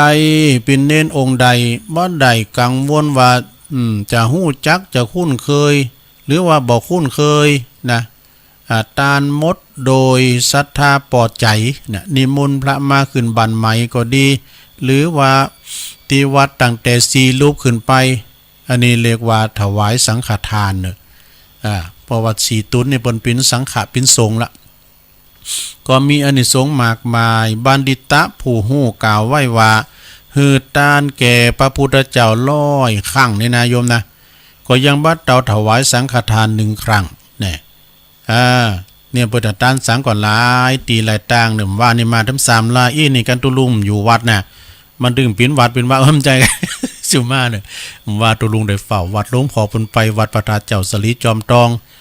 งานพระราชทานเพลิงศพของตุลุงติวเนาะว่านี่มา3ลายก็มีวัดมะครับทองไล่ดงนะไอเพชรเปิ้นมาก็ว่าเอาลูกเคืองมาด้วยไอเพชรนะวิยาวัจกรวัดมะครับทองไล่ดงนะแล้วก็วัดใหม่ป่าฝางแถมนะใหม่ป่าฝางก็ให้ดุงนั่นน่ะเปิ้นแยกไปแล้วก็วัดเราดูแถมนะเปิ้นตานสังนะเราดูก็ตุปีกำธรมายือพอห้องส่งตุลุงอีกันได้กันน่ะตุลุงนะดังจะดีได้เอี้ยนะแล้วก็การทำบุญสังฆทาน1ครั้งนี่นะในชีวิตโดยความศรัทธาตั้งใจบริสุทธิ์องค์พระสัมมาสัมพุทธเจ้าเปิ้นได้ทรงตรัสไว้ว่าเป็นบุญแห่งสังฆทานจักจุยบันดลบันดาลให้ผู้ถวายทุกภพทุกชาติเนอะจะบ่ได้ปบปะความตุกข์ความลำบากยากเย็นเข็นใจแม่จะเกิดมาลอยจาดถึงจะจนถึงพระนิพพานอานิสงส์สังฆทานก็ยังบ่หมดหมายถึงทานบุคคลที่ควรหือทานนาดีนะบุญก็เจริญงอกงามดีฉะนั้นบุญกุศลที่เฮากระทำนอกจากจะทำความสุขกายสบายใจหือในปัจจุบันนี่แล้วก็ยังสามารถอุทิศบุญกุศลแผ่พายย้ายบุญไปถึงยังวงศาคณาญาติเฮาเนาะปู่ย่าตาโทษเฮาที่บรรพบุรุษเฮาที่ล่มหายตายจากไป ลงรับไปสู่ปรโลกไปน่ะดังพุทธภาษิตในอังคุตรนิกายรับรองไว้ว่าปุญญานิปรโลกัสมิงปฏิฐาโหนติปานินังซึ่งแปลความว่าบุญทั้งหลายยอมปินติปึงของสัตว์ทั้งหลายในโลกหน้านี่บุญยังปินกัลยาณมิตรคอยติดตามผู้กระทำบุญ เหมือนเงาติดตามตนตัวเฮาไปทุกหนทุกแห่งดุจญาติมิตรของตนผู้คอยอยู่หันญาติหันญาติจากไปไกลหลายปีกลับมาคอยจะจัดหาอาหารต้อนรับบุญยังส่งผลหือใดมนุษย์สมบัติโดยสวรรค์สมบัติโดยถ้าชำระล้างบาปอกุศลกิเลสอาสวะใดก็อาจจะเข้าถึงพระนิพพานสมบัติอย่างใดก็บ่ต้องสงสัยฉะนั้นบรรดาพอออกไม่ออกตันผู้ฟังสาธุชนต่างหลายเนาะที่ได้โฮมฟังนำฟังธรรมเรื่องทำบุญถวายสังฆทานในวันนี้แล้วก็เปิดว่าเฮาจะได้อุทิศบุญกุศลอันนี้แผ่พายย้ายบุญไปหาผู้วัยชนไปมีบรรพบุรุษปู่ย่าตาโทษเฮานะก็ได้มาปัตตาอนุโมทนาใหม่อนุโมทนาในส่วนบุญกุศลที่พ่อแม่พี่น้องหมู่เฮาเจ้าขาดทั้งหลายได้บำเพ็ญกันในวันนี้ก็ดีขอหือจิตดวงวิญญาณของบรรพบุรุษของเฮาไปสู่ในสุคติในโลกสวรรค์สัมปริยภพตามความปรารถนาของเจ้าภาพทุกสิ่งทุกประการแสดงธรรมเทศนาในถวายสังฆทานในวันนี้โดยมีแม่บุญพินโรงพยาบาลลานนาเนาะปิ่นเก้าปิ่นกันวันนี้ก็พอสมควรแก่กาลเวลาก็ขอสมมุติยุติลงปรุงไว้เพียงเท่าอีเอวังก็มีด้วยปการฉนีสาธุสาธุสาธุเอา จบลุงไปศรัทธาญาติโยมต่างหลายนะอันนี้เป็นธรรมบรรยายเนาะธรรมบรรยายเกี่ยวกับการกินการทานเนี่ยศรัทธาเนาะเอาจัดทานยังก็ขอมีจิตใจมีเจตนาตกแล้วก็มีจิตใจตั้งมั่นบ่ใช่ทานเอาลัดเอาเปรียบไปบัดทานเอาหน้าภาวนาเอาจือบ่ใจโดยเจตนาของเฮาวันนั้นตุปีหยังเนี่ยเปิ้นอู่เปิ้นเตดนี่นะเปิ้นวัดเศรษฐีเนี่ยเปิ้นทานเข้าของเงินคำนักหนาป้าป่านเพียงแต่ว่าตุกัตตะจะห้อมเสาหาก้าบาทก้าอีนะเปิ้นก็หืดตาโอ้เจตนาของงาน คุณตุคุณผานคุณไหลกินใจเบิ่งก็พาท่านหน้าน่ะตุกตาโนตุกตาบทตัวโหงขอบุญโคตานแผ่นดินประไหว เนาะเนี่ยเจตนาเนี่ยโยมเด้อเจตนาเฮาตกตอนใดก่อนเป็นหยังนะเจตนาเฮาตกตอนใดก่อนเป็นหยังก็แล้วแต่ไผแต่มันเปิ้นมีนักก็หอมนักเฮามีน้อยก็ตามบาตามแห้งไปนะบางพองเปิ้นมาถามว่าตัวลุงขอถามกำรออย่างว่าอันเปิ้นไปตาลกันเนี่ยเขาสุกก็ดีมันโอ้ยเสียดายเขาก็ปูดก็แปลงเปิ้นไปตานกันหนักอีน่ะเวลาเปิ้นมีการมีงานทางบ้านเฮาขอปู่จ้าเอามาให้เจ้าบ้านเจ้าจองเปิ้นได้กินต่อแถมเนี่ยมันจะปิ้นบาปก่ออีน่ะไปปิ้นสังเนาะสถานเนาะกันเฮาไว้ก็ปิ้นของบุตรของนาวเข้าในซองวันนั่นน่ะมันออก5ละสีเหลืองละสีเหลืองละฉะนั้นนี่ปิ้นของบุตรของนาวปิ้นพริกหนุ่มบาคือไม่เกอเฮอดังต่างๆนั้นนะอย่าไปกินสลากเนี่ยเนาะเปิ้นมีหลายอย่างคือเปิ้นปูจ้าไปเนาะตกปุนก็อย่างปุนจีนนี่กะตกปุนก็เอาปูจ้าไปอานิสตังเนี่ยมาเมื่อไหนเอาหือกระน้ำกระไฟเนี่ยได้บุญแถมต่อเนาะดูซะนะถ้าว่ามันมีนักของมันเหลือเนาะเข่านะอินดูเข่าก็ปูดก็แป้งกิโล50กว่ามันจะปิ้นเม็ดมาเนี่ยอันนี้ปอยนเนี่ยโหสุมาเด้อเปิ้นว่าคนไม่อายว่ะนี่ละนามมาวายแล้วนี่ปอสุมาเด้อปอยนปอหงยนนี่เปิ้นอยู่ปุ่นอ่ะอันบ้านห้องหาโลงเนาะเมืองฝางไม่อายกันเนาะไม่อายกะเปิ้นปินไว้ยาวัจกรวัดโทรมาถามกำลุนนี่ เปิ้นไปคุ้นครับรถส่งตู้เจ้านะมันเปิ้นโทรมาเมื่อคืนแล้วเนี่ยผู้ก็ได้ไปส่งตู้เจ้าขึ้นโบสถ์นะปุ่นไปใจมงคลปุ่นน่ะไปห้างต่ำไว้เนาะพิญญาเนออันถามครูบาอาจารย์แล้วนะปอยนเปิ้นอยู่ก่อนไปคุ้นบ้านเฮาเนี่ยนะไปคุ้นบ้านเดียวกันนะแต่ว่าเปิ้นไปปินดีมีกินอยู่ปุ่นอยู่ตั้งแม่อายเนาะอำเภอแม่นาวางไงกะฮะมันจะกะ ตำบลแม่นาวางหรือว่าตำบลสันตุนมือปนพี่น้องเฮาหลายทางปุ่นนะพี่น้องเฮาสันตุนมือก็บ้านใครนอใครในก็แม่บ้านนั้นห้องหาโลงก็ป่าเปอะก็ไอ้น่ะมันจะก็บันโลโพสต์แปลไซแดงน่ะพี่น้องมีหลายหรอกโพสต์ไปบ่ห่างตามสำนักบ้านตักกายดมก่อนในสมัยนั้นปลงกู้เขาไปอยู่หรอกเดี๋ยวนี้ก็มีหลายอยู่หน้าทิ้นหน้าพันเขานอนหน้าค่ำเขาโพสต์ไปปลงมนตรีนี่ปลงบ้านก่อนนี่โตพี่น้อยลิ้นด้วยกันอยู่ด้วยปลงมนตรีนะดูของปนานอุดแม่บุญรองเนาะแม่บุญรองเปิ้นก็วันนั้นก็ไปปะกันตุลุงไปเสซบที่เมืองฝางเนาะเมืองฝางน่ะก่อนเพราะว่าเมืองฝางนี่แหละมันเป็นอำเภอเดียวคือเมืองฝางขามดอยโหโทไปละนะเดี๋ยวนี้เปิ้นแยกเป็น3อำเภอชัยปราการแม่อายฝางนี่นะเนาะฉะนั้นก็พี่น้องทั้งหลายก็เป็นพี่น้องกันเด้อก็โดยอาศัยคืนนี่แหละนะถ้าว่ามีหลวงพ่อใหญ่เฮาหลวงพ่อท่านพระครูสุจิตานุรักษ์ด็อกเตอร์นะเปิ้นได้เสริมสัญญาณออนไลน์เอาเสียงตุลุงยองไปตังปุนพองนี่นะเสียงหลวงพ่อเปิ้นก็มาทั้งพี่โดยตุปีเลินโชติธรรมโม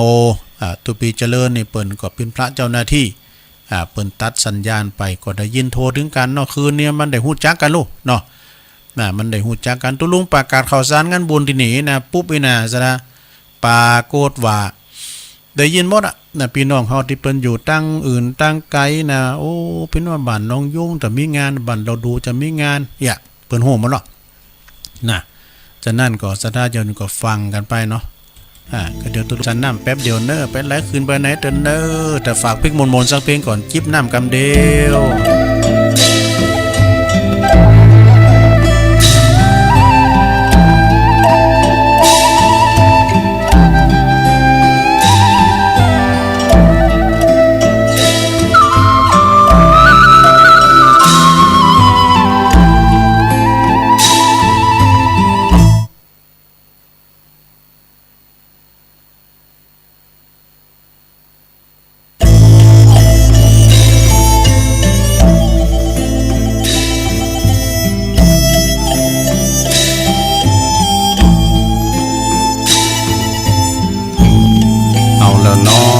ศรัทธา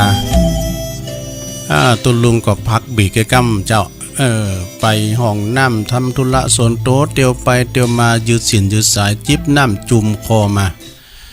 มาอู่กันชั่วโมงที่สองก่อนที่จะอู่กันก็ขอทักทายไปตั้งคืนมนเสียงธรรมจากแม่แจ่มท่านอาจารย์อุดรเนาะก็เกี่ยวสัญญาณไปตีสี่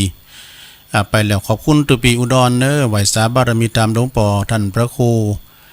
มงคลวิสิทธิ์หลวงพ่อใหญ่เจ้าคณะอำเภอแม่แจ่มเจ้าวัดบุพารามเนาะอำเภอแม่แจ่มที่เคารพอย่างสูงครูบาอาจารย์ตั้งอำเภอแม่แจ่มต้อยถูกวัดถูกวาเจริญพรญาติโยมโดยเนอตั้งแม่แจ่มแล้วก็คนเหนือเขื่อนจากฮอดโดยเนอคืนเนี้ยก็ลืมแล้วเนี่ย คนเหนือเขื่อนจากอำเภอฮอดแล้วก็ออนไลน์ประตังเมืองนานด้วยนะขอบคุณเนอที่เจ้าหน้าที่เปิ้นได้ก็เกี่ยวสัญญาณไปโดยเฉพาะก็คืนรักของเขาก็คืนเก่า16ดอยสุเตปเนาะตุปีอูก็เกี่ยวสัญญาณไปแต่เจ้าก็ศรัทธาญาติโยมทั้งหลายก็ขอเกี่ยวกับวันที่31นี่นำกรรมนะก็เดี๋ยวเฮาก็เนาะเดี๋ยวก็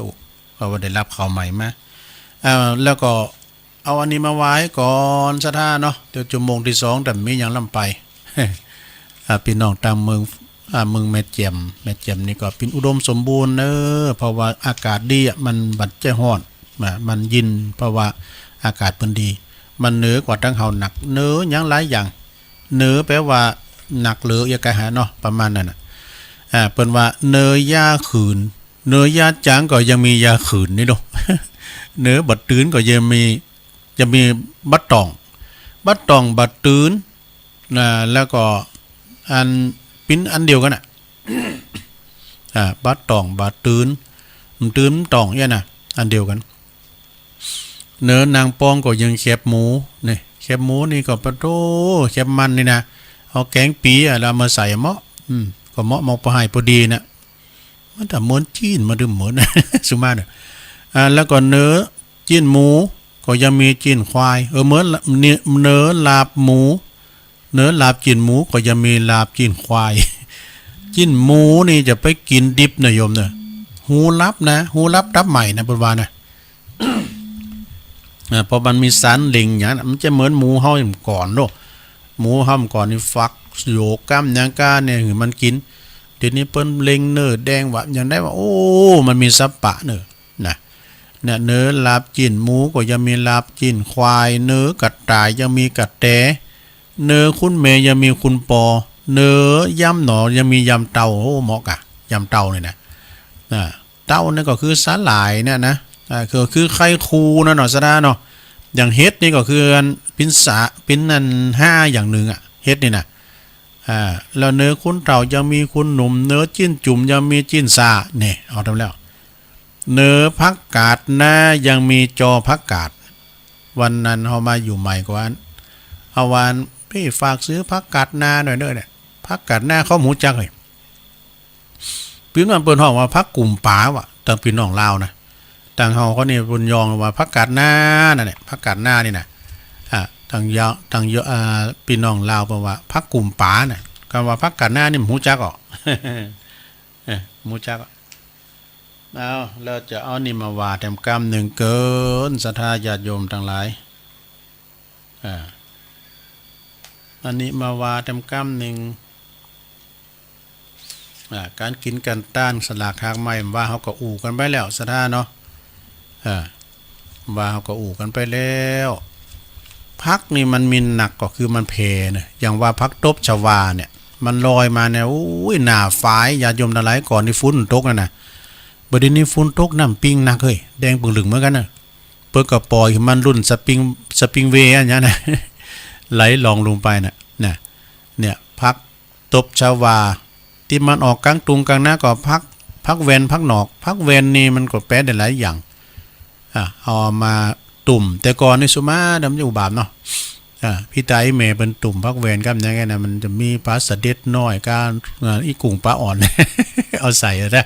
วเอาแอนพริกกับไว้นานจีพริกกับก่อนนะพริกดิบเนี่ยมะอ้อยก็เขาตำน้ำพริกตาแดงนะก่อนนะเปิ้นตำนะเปิ้นจะมีกับแดงขายอย่างเดียวตำน้ำพริกตาแดงแล้วก็เขาจำน้ำพริกตาแดงนะฮักน้ำวอกันนี้จำน้ำพริกตาแดงแล้วก็เขาเอามากระล็อกกับอัน ตุ่มพักแหวนน่ะเหมาะก่อนนะลำยอดมากับเปิ้นมากับน้ำพริกปลากันเนี่ยยอดพักแหวนน่ะเปิ้นมาแปลงเป็นกำนะพักแหวนพักดอกเนาะ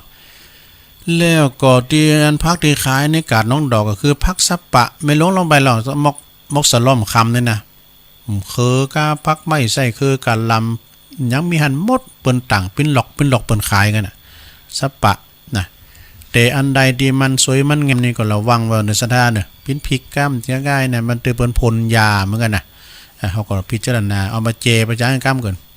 มันจะเหลือไฟไว้ไหนตุก็ถูกก็มันเตือนมันไปสะสมในร่างกายเขาสารปิดต่างๆทำเขานั้นเป็นโรคภัยไข้เจ็บต่างๆนะโรคเก่าเบาหวานไขมันความดันอย่างต่างๆก่อนนี้เปิ้นจะมีโรคภัยไข้เจ็บอย่างเนาะเพราะว่าอาการก่อนมันดีเปิ้นปลูกอย่างก็ตามเดี๋ยวนี้มันมะเร็งมันหนักเนาะเปิ้นมียาพ่นฆ่ามะเร็ง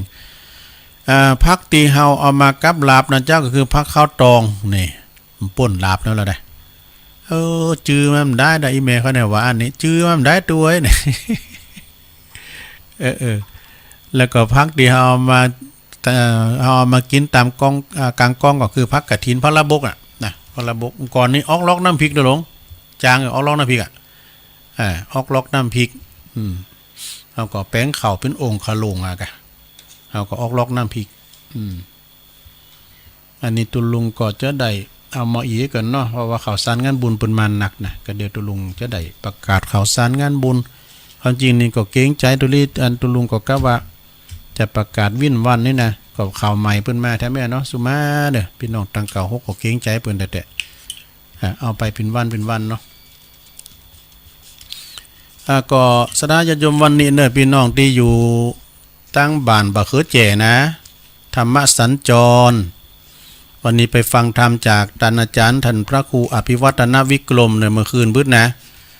ปากันไปหลายๆนะเปิ้นจะมีเตดธรรมสัญจรที่วัดอันเนี่ยนะวัดตำบลบะเขือแจ่วัดบะเขือแจ่เลยนะอันนี้ก็ตั้งเดี๋ยวก็โทรมาเนาะเดี๋ยวเอาไว้ลุมนี่ก่อน ต่อไปก็งานกฐินยังไกลอยู่เนาะ2พฤศจิกายนก็วัดหนองเฮง2พฤศจิกายนก็วัดพุทธศรีคีรี3พฤศจิกายนก็วัดปตาดอยน้อย9พฤศจิกายนก็วัดเหล่ายาวใต้10พฤศจิกายนก็วัดม่อนห้วยแก้วเอาเว่ยๆให้หน่อยเนาะ ตุลุงมาขี่ไข่มาขี่อันคุยเพิ่น23กันยาก็เจิญโลมทำบุญถวายสังฆทานเพื่อสมทบทุนในการบูรณะพัฒนาเจดีย์เนอะแล้วก็สร้างกำแพงโฮงแปลงกุฏิเสนาสนะต่างๆที่วัดบ้านขวางเนอะวัดบ้านขวางตำบลหนองน้ำอำเภอเมืองจังหวัดลำพูนไปจัดพิ้นเจ้าภาพเล็กปุ้นหินดินทรายหรือวัดจตุปัจจัยก็ตามแต่เจตนาตีวัดบ้านขวางเนาะท่านพระครูประภัสศรีลาภรณ์เจ้าคณะตำบลหนองน้ำเจ้าวัดบ้านขวางเนาะวัดแม่ไผ่ก็เนอะแม่ไผ่เนอะอันนี้แฟนคลับเพิ่นจังโทรมาแล้วก็งานต่อไป31เนอะสถาปนจะมีตานเข้าสลักกะพัดเนี่ยพุกวันฮื้อนี่แหละนะที่วัดป่าบุกเนอะครูบาศรีอริยวังโสครูบาทองซึ่งปัจจุบันนี้ก็ท่านพระครูประหลัดพิภพนะตุปีภพเฮาแล้วก็ตุปีนาทีสมุนาทีเขาตั้งงานวัดป่าบุกเนี่ยเปิ้นดังทั่วประเทศเนี่ยเป็นระดับอำเภอนี่จะว่าเป็นระดับจังหวัดกันนะภาคเปิ้นกันนะเปิ้นจะมาดูงานศึกษาดูงานเพราะว่าเป็นวัดที่ปลอดขยะ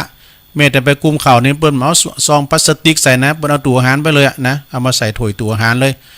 ตุปีนาทีตุปีเปิ้นก็อยู่ไปตุปีพวกก็อุ้มบาทไปกะปันปอนปินตีนี้นะเปิ้นจะมีสลากกพัดในวันที่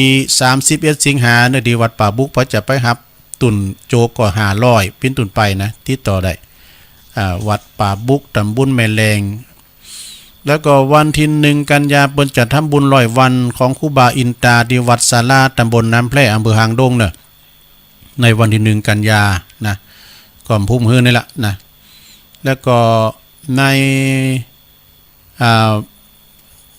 วัดขับตองเหล่าย่อเนื้อกับเปิ้นสร้างวิหารครอพระเจ้าสมปรารถนาเน้อพระจะไปรวมบุญโดยกันก็เจิญกันได้ไปปิ้นเจ้าภาพตานโดยกันเนาะเล็กปูนหินดินทรายแล้วก็มีขอเชิญรวมทำบุญ ทำบุญฉลองอายุวัฒนมงคลครบ46ปีเนาะของอาจารย์ท่านพระครูรัตนวรรณสาธรครูบาเจ้าไกลลาดรัตนวันโนเนอในวันอาทิตย์ที่22กันยาไกอยู่เนอโยมเนอ22กันยาซึ่งก็เพิ่นจะมีการไถ่โคกระบือตัวยแล้วก็เพิ่นจะมีละครซอของคณะลูกแม่ปิงในแม่ครูบัวชุมอินทาเขาเนาะเพิ่นจะไปซอในท้องเรื่องกำพร้าบัวตองนี่กำพร้าบัวตองสำหรับแม่ครูบัวชุมอินทานี่เพิ่นก็มาตักบาตรที่โวกุปีที่วัดพระธาตุดอยน้อยนี่นะแล้วจะมีประกวดที่ดาช้างด้วยเนอหน้าที่พุทธสถานอุโบสถวัดดอนตองนะเอาอยู่ถนนใหม่ก็ถึงหัน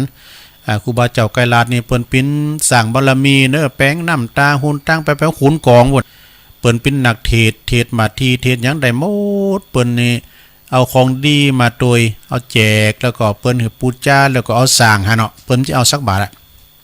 แม้แต่การเทศในบางทีเปิ้นก็ไปเทศฟรีให้ตัวนะขอบคุณเด้ออาจารย์ท่านพระครูรัตนวรรณสาธรครูบาเจ้าไกลลาดรัตนวันโนเจิญโลมทำบุญก็วันที่21 22ตั้งแต่18ไปกันเนาะเพิ่นจะทำบุญฉลองอายุวัฒนมงคลเก่า16ปีของหลวงปู่เนอะพระเดชพระคุณพระพรหมมงคลหลวงปู่ทองสิริมังคโลวัดพระธาตุเจ้าสลีจอมทองก็ยังไกลอยู่เหมือนกันนะเปิ้นปล่อยจ้าง1เจอเกินเนอนี่นะพระสงฆ์จำนวน3ปั้นตุน3ปั้นหลุบศรัทธาญาติโยมตุลุมได้ไปเฝ้าวัดหลวงพ่อเพิ่นไปก็3ปั้นตุนนะโยมนะวันที่29สิงหาก็อันนี้ก็ที่ปุ่นนะกะธรรมสัญจรที่วัดมะเขือแจ่เนอติดต่อสอบถามหรือว่าประสานงานโดยท่านปินานนิกรพรหมโยวยาวัจกรวัดมะเขือแจ่วันนี้ก็พบปะกับท่านพระครูอภิวัฒนวิกรมเพื่อจะไปติดนะเวลาเมื่อคืนบึดเนาะ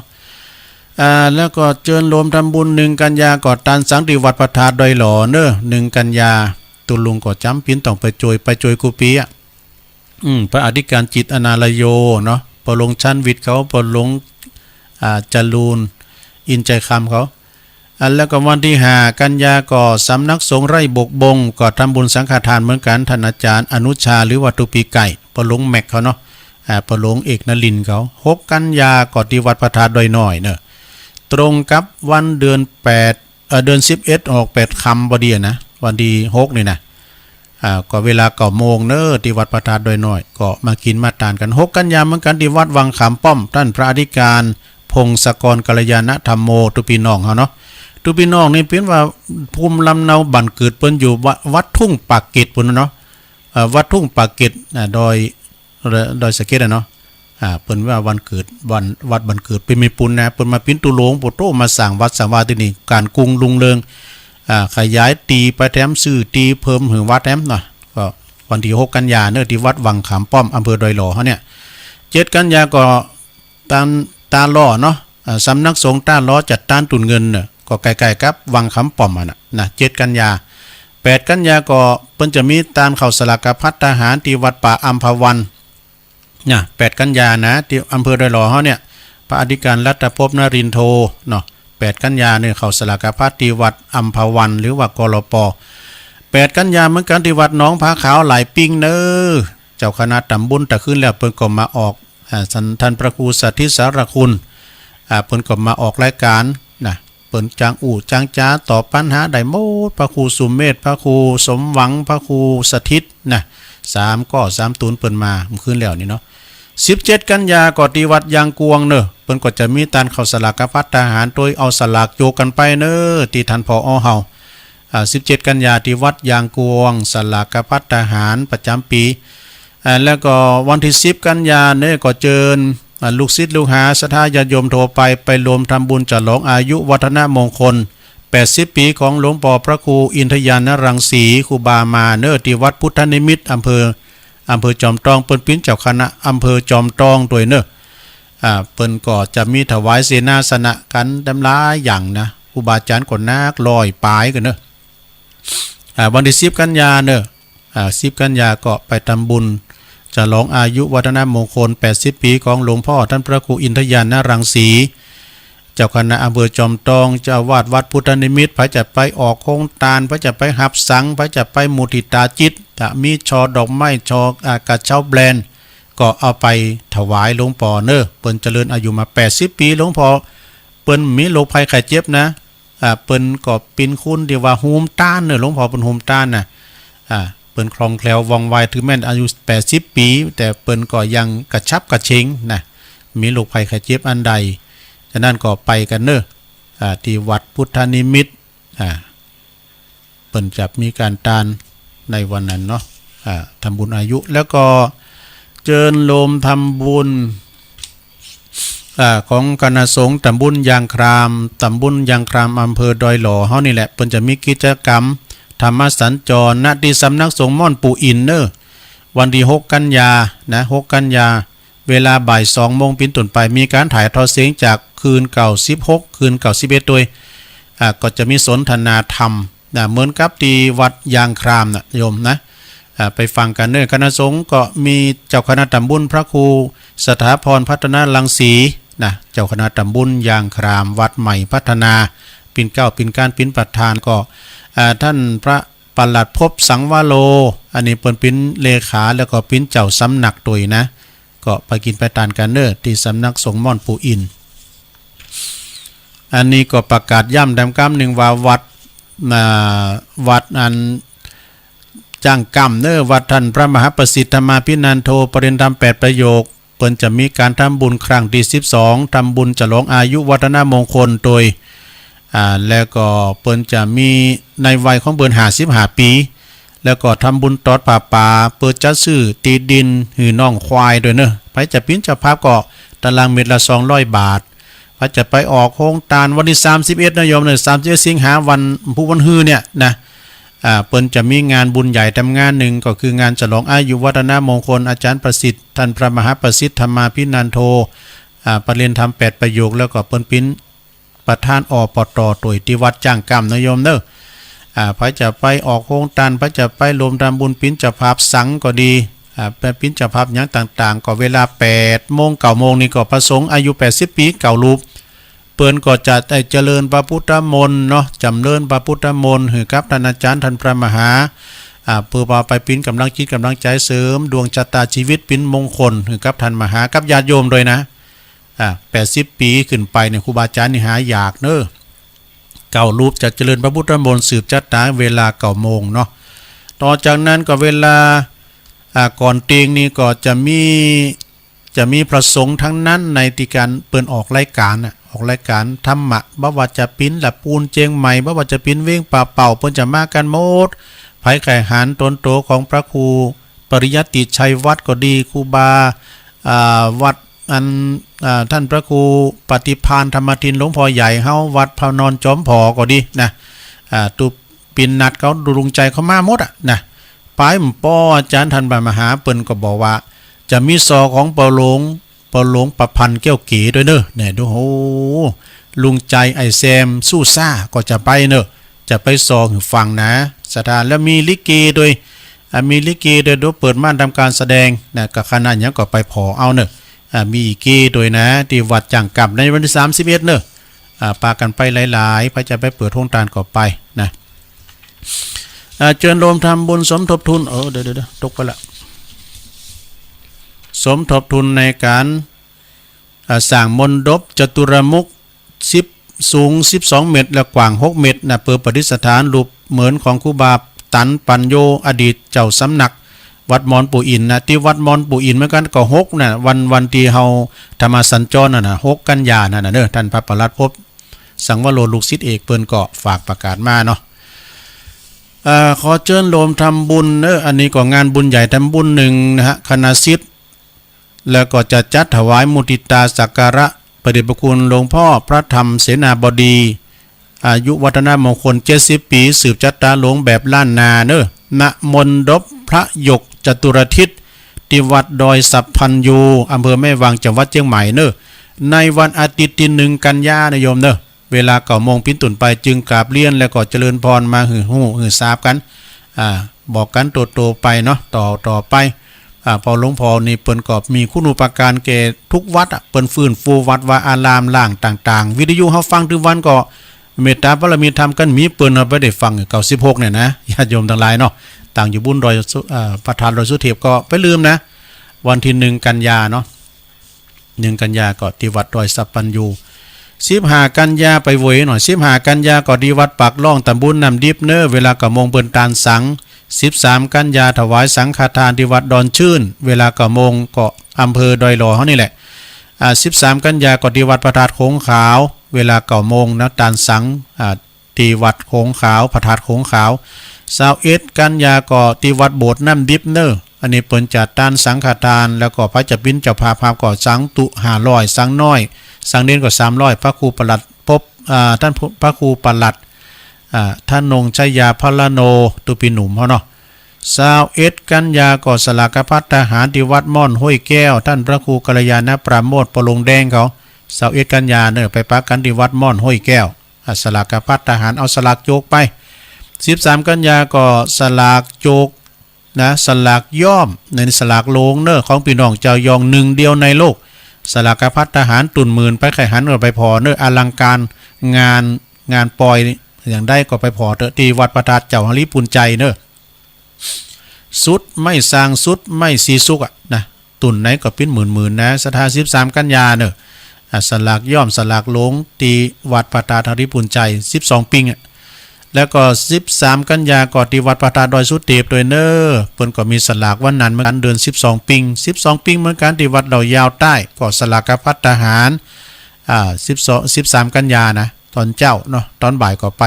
วัดพระธาตุหลวงละปูนที่วัดดอยยาวใต้เนอะสลากภัตเหมือนกัน7กันยากอดตานตุนเงินที่วัดเราดู1กันยากอดตานตุนเงินที่วัดใหม่ป่าฟาง13กันยากอดที่วัดมะกอกตองไร่ดงวันที่1กันยาเปิ้นก็จะมีงานหล่อพระพุทธรูปเจ้า3รูป3องค์แล้วก็เพื่อว่าจะได้ไปประดิษฐานประจำซุ่มพระประธานอุโบสถแล้วก็ถวายสังฆทานโดยประจำปี62ณที่วัดเหล่าเป่าเนอ1กันยาเปิ้นหล่อพระเจ้าโดยตานสังโดยเนอ1กันยาพระครูประหลัดสุรศรียานาสโยเจ้าวาดเนาะเจิญรวมทำบุญมุทิตาจิตเนอกับงานบุญจะหลองอายุวัฒนะมงคล73ปีของเมตตาบารมีธรรมหลวงพ่อท่านพระครูอาทรวิสุทธิคุณครูบาบุญตันเนอเจ้าคณะอำเภอหางดงเจ้าวัดหนองตองเนอในวันเสาร์ที่7กันยายนเนอเวลา9 โมง 30เปิ้นสืบจัดตาหลวงพระสงฆ์จำนวนเกือบ200นั่นที่เปิ้นจะมามุทิตามาสืบจัดตาวันที่6ก็มุทิตาวันที่6นี่ทำบุญทักษิณาเนอะทำบุญอุทิศแต่วันที่7เนี่ยก็เป็นงานบุญใหญ่ไปสืบจัดตาหลวงด้วยเปิ้นแล้วไปแสดงมุทิตาจิตกับเปิ้นเนาะหลวงพ่อก็เจริญอายุมา73ปีอันนี้เปิ้นถ้าว่าเปิ้นเป็นนักเผยแผ่ตั้งแต่ตุลุงเปี้ยน้อยเลี้ยงควายเปิ้นตีทำออกวิทยุนะก่อนจะมี FM มี AM นะตุลุงก็เป็นแฟนคลับประจำเปิ้นตลอดก็จะไปลืมเด้อ6-7กันยาที่วัดหนองตองวัดพระป่าก็ไกลมาแล้วเนอวัดพระป่าก็1-2กันยาเปิ้นจะมีการเททองเทเงินหล่อนะพระเจ้าตันใจที่วัดดอนจืนสีดอนจืนนะวัดที่วัดพระป่านะวันที่1กันยาเนอะแล้วก็เปิ้นจะมีอบรมสมโพธิใครตาพระเจ้าสวดมนต์กันแถมเบิกเนตรกันนะโอ้หลายอย่างเนาะก็ไปกันเนอะ1-2กันยาอันนี้คุณหมอน้อยคุณหมอน้องเปิ้นฝากประกาศมาท่านนิรันดร์จันชัยพร้อมด้วยคณะสัทธาตุลุงจะไปอยู่ไปใจอยู่นะจะไปหาปีนั้นหลอดอยู่ แล้วก็งานต่อไปก็สัทธาญาติโยมก็ไปลืมเนอะในวันนี้เนาะวันนี้ก็ตีเปิ้นจะไปติดไปทำกันก็ตีวัดอันบะเขือแจ่ก็เชิญรวมทำบุญนี่ยังไกลอยู่เนาะ1-8ท่านว่าเปิ้นจะมีงานออกเม่นพระราชทานเพลิงศพพระครูวรพจน์นิวิทย์อดีตเจ้าคณะอดีตรองเจ้าคณะอำเภอป่าซางอดีตเจ้าวัดแม่แรงเนาะครูบาหอมเนี่ยไกลอยู่พระบดิกาถนอมนะรักษาการเจ้าวัดเปิ้นฝากประกาศมาเนาะ เอาละศรัทธาญาติโยมทั้งหลายถ้ามันตกมันหลุนไปก็สุมาครูบาอาจารย์เด้อ อ่านด้วยความรวดเร็วก็เกรงใจเปิ้นนะเกรงใจเปิ้นมันได้เอาปอนสักกรรมเถอะเนาะปอนทำก่อนเป็นหยังเนาะก็เดี๋ยวก็เอาปอนตอนสุดท้ายเพราะว่าตอนนี้เลยเวลามาละ0899556506ปินสายไก่เข้ามาเลยสายไก่โทรศัพท์กันมาอู่มาจ้ากันเนื้อศรัทธาญาติโยมภัยมีอันใดก็มาต้องเกรงใจตุลุงสายใกล้เจริญปอนเจ้าไอ้ซาเจ้าเดี๋ยวกันเด้อ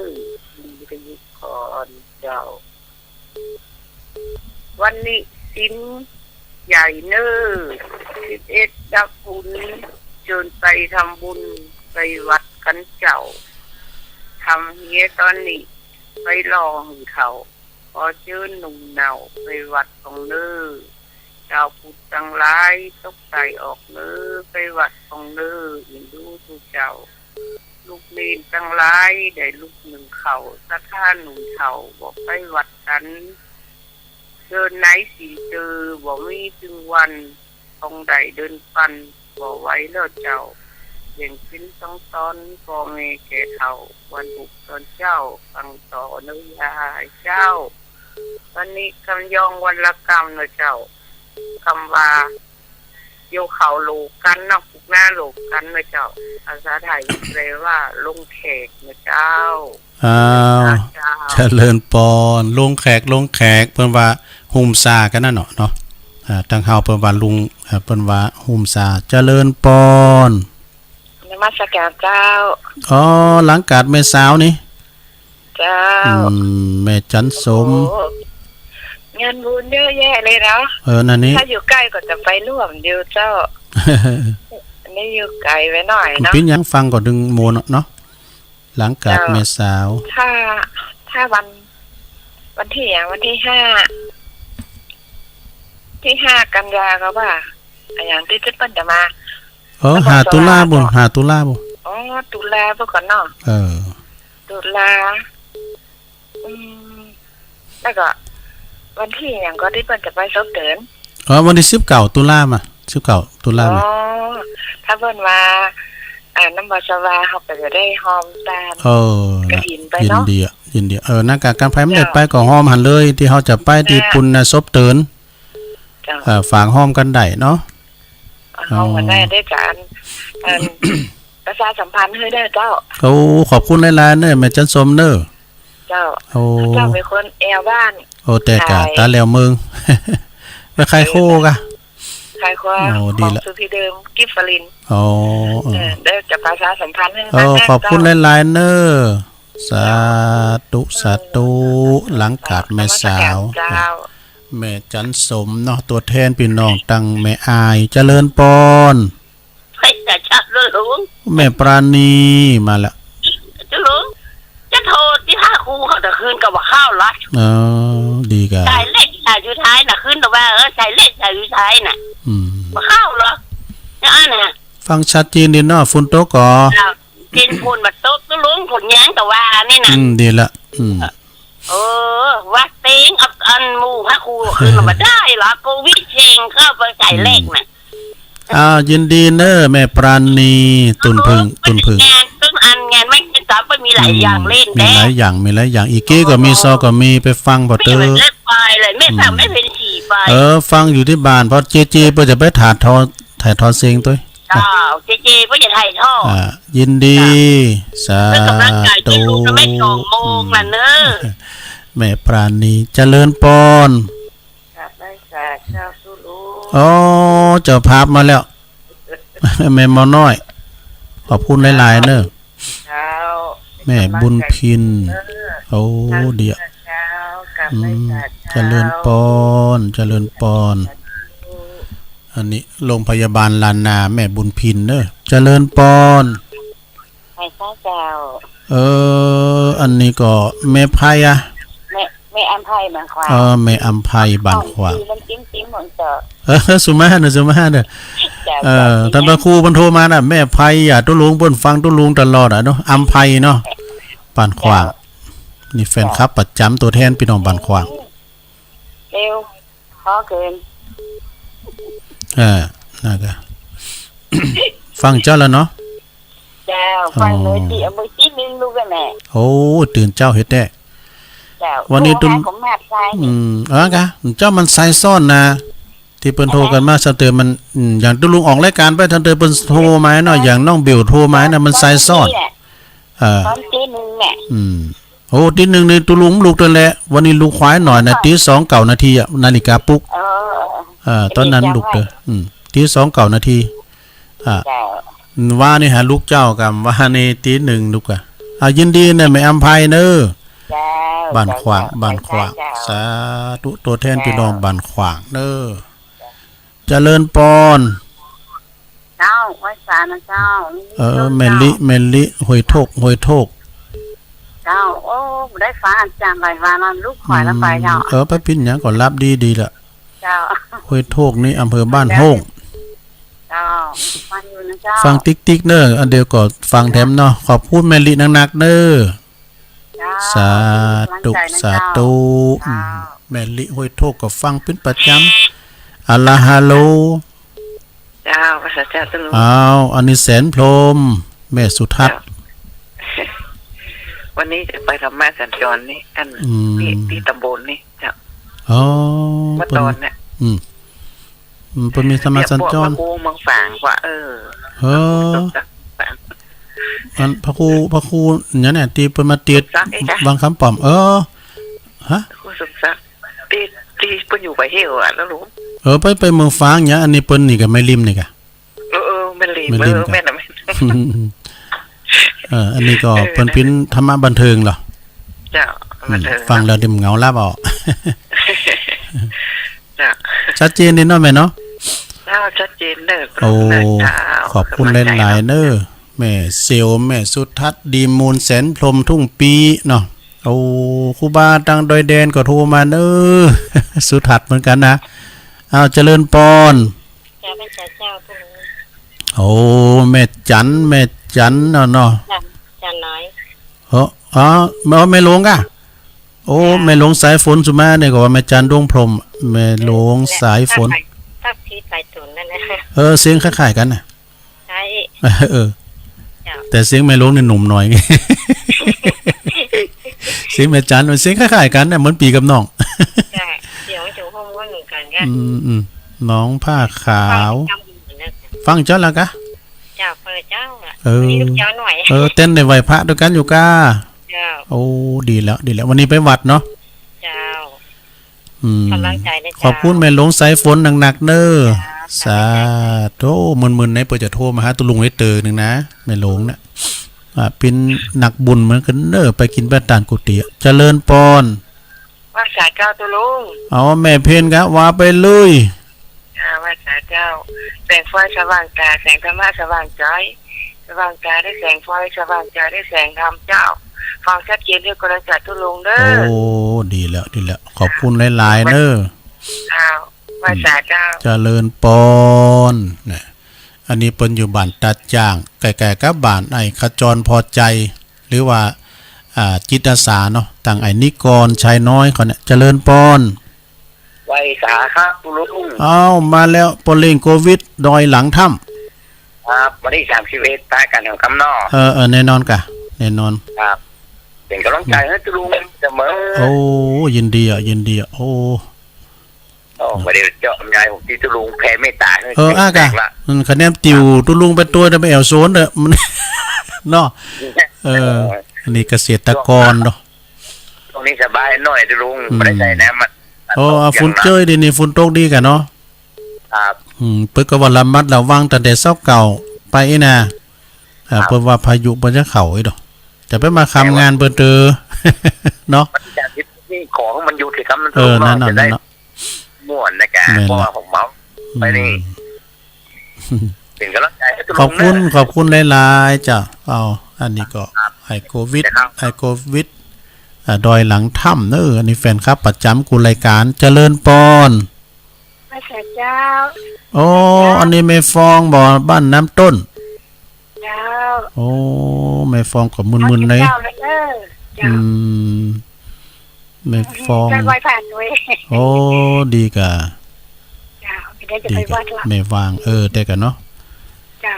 ขอบคุณแม่จันฟองนำตุนหนักๆเน้อ เจ้า สาธุสาธุบ้านของปนนั้นจันก็นะแม่ฟองคำรอตั้งเสาหินรอฟังกันอยู่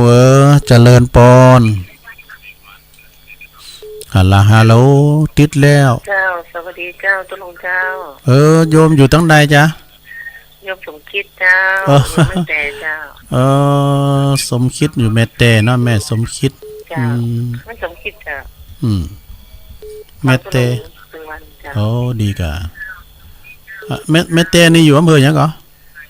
ไม่แต่ได้อยู่ สันทราย สันทรายเจ้า แม่เฟกอะเนาะ เจ้า อืม เจ้า ชัดเจนนี่เนาะ ตลอด ขอบคุณหลายๆเนอะ เจ้าชอบคนอู้ยอง ยองมันอู่มัน มันหมนเลยเจ้าตุลง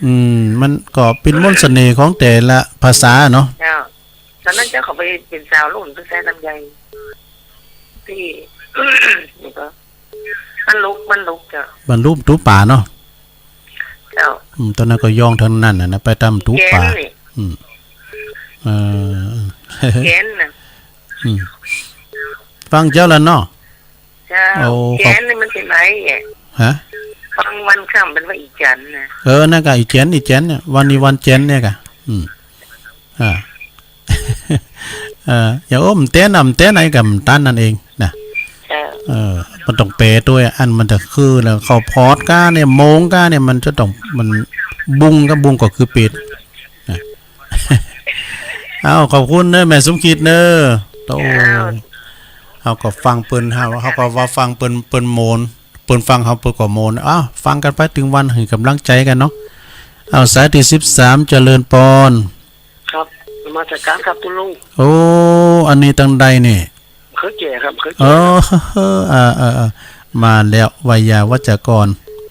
นิกรเนาะพรหมโย คนพมโยครับ วิยาวัจกร ครับเมื่อผมจะถึงอันผู้ซอยผมไปเกิดอยู่ปากตั้งที่บ้านแก้มที่มันโกงมากที่จากเมืองอำเภอบ้านพี่นะ อ๋อ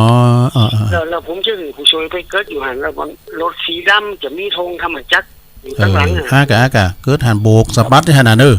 ครับ แล้วก็ถ้าทางตะคูมาถึงหัน เปิ้นก็ฟังอยู่หันอยู่เลยเนี่ยเปิ้นก็ฟังนั่นน่ะ ครับ เบอร์โทรของงานไอ้นิกรเฮาก็ถึงเปิ้นแล้วนี่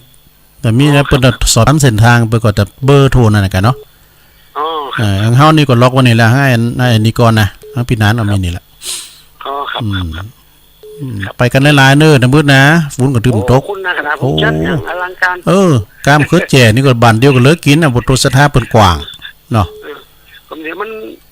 ผมประกาศทั้งเทศบาลหน่วย โอ้ งานเทศบาล ดีแล้วก็วันหน้าวันตาตุลุงอย่าไปแอวเด้อ กับผมจะนิมนต์คุณลุงมาสักงานหน่อยสักคำ ไว้เอากันนะคุณยอมเหมือนกันเนาะขอบคุณไอ้นิกรเด้อพี่นานเฮาสาธุคืนนี้ก็ปะกันเด้อพี่น้องตามเขือแจ่นะเจริญปอนธรรมสัญจรเนาะ สายเจ้า ต้องได้โยม อยู่ไม่ย่อยแต่สายเจ้า โอ้แม่ย่อยสันทรายมาแล้ว เจ้า แม่ฟังเจ้าแล้วเนาะเจ้าแล้วเจ้า ดีกะ ฟังที่ลุงมน มนก็ฟังไปติ๊กๆอ่ะแต่พองดินพองซูนกันไปพองเนาะมันตื่นขอบคุณแม่ย่อยสันทรายหนักๆเด้อเนาะโอ้สาธุแม่ย่อยสันทรายมันไกลนะเนี่ยทางเมืองฝางไม้สายเดียวแม่จันสมเจริญปอน สาธุลุง แม่จันแม่สายทองอ่ะ เจ้าอันนี้ตื่นเจ้า ไปวัดเนาะไปวัดไปว่ากันวันนี้เดินดับ เห็นไปฟังบนโทรของมั่ว แม่นะแต่ก็ ไอ้ตุลุงนะ ขอบคุณ ไปวัดเขาจะนอนไปโดยนะตุลุง พวกเจ้าก็ฟังกันแฮมเนาะในวิหารเลยเจ้า ขอบคุณแม่สายทองหลายๆเจริญปอนตัวแทนพี่น้องหอยการเนี่ยนะเปิ้นมันนอนวัดทุ่งโป่งไปอะนะตุปีโอมครับไปกะเจริญปอนทำไมสาเจ้า โยมอยู่ตั้งใดจ้านี่ เจ้าอยู่ ดอยประโคงเจ้า โอ้ดอยป่าโขงได้อ๋อ เจ้า ดอยป่าโขงแม่แดงใช่กะ เจ้า อืม แม่แดงนะเจ้า เออเด็กกันเนาะอ่า แม่แดงดอกตะ อ่า ล่อม ดอกตะลอมขาวอ่ะเนาะ เจ้าอันตะกี้เพิ่นว่าตุลุงซักจะไปเตะดีกะ แม่น่ะ อ๋ออยู่ใกล้ๆเนี่ยเจ้าวัดแม่ริมครับ เออตัวลุงก็จังเอาเปิ้นมาเตดเหมือนกันแล้วเวลางานเขากำไงนะ เจ้ามันมาแค่หลังดีเนาะ โอ้แต่กะกับปุณนั้นนะท่านพระสมุปุณตุปีโอมปุณโอลานอ่ะเพิ่นก็จังมาตอนเนี้ย เป็นตะก้อนนี่เป็นตุลุงทองเนาะ นี่ ทองอยู่คนไล่น้ำเนี่ยเนาะ ก็ตัวแทนเบิ่นละกันเด้อเนี่ยเนาะ เจ้าอยู่คนไล่น้ำเนี่ย เจ้า ขอบคุณดอยป่าโขงเด้อแม่แดงตะลองขาว เจ้าเจ้า ดอยป่าโขง กำลังใจตุลุงเด้อ ดอยป่าโขงก็ดงป่าคอยขอบคุณนะแม่เด้ออันนี้เป็นนั่นแฟนคลับของน้องพิสมัยตัวเจริญปอน เจริญพร อ๋อเอาละลือหลงเข้ามาแล้วบันทีหลงปีนั้นมาละ เหมือนว่าเอาสายไก่เหมือนว่าสายไก่ก็ยังเด่นมาอยู่นี่ พี่ยังศูนย์ไว้พองอ่ะพี่ยัง มันถึงเด่นเนี่ยเดียวยังเด่นมาอยู่เนี่ย ฟังเจ้าละกะ ฮะ ฟังเจ้าละเนาะ วันนี้เพลงเก่ายังความรังเพลงดังในอดีตมูล โอ้มนว่าวุอมตะนิรันดร์การเนาะ ตามท่านนิรันดร์การเลยกะ เพลง น้ำตาจ่าโชยนะโมมูลเดียว เพลงโดนใจเขาพี่นันดิบอ่ะนะน้ำตาจะโทยนะ ใจก็ พี่นันดิบประมอเจริญ ผมนี่เขายังหุ้มนะเราเกี่ยยังหลินห้องกับร้อนหน่อยแต่ย้ย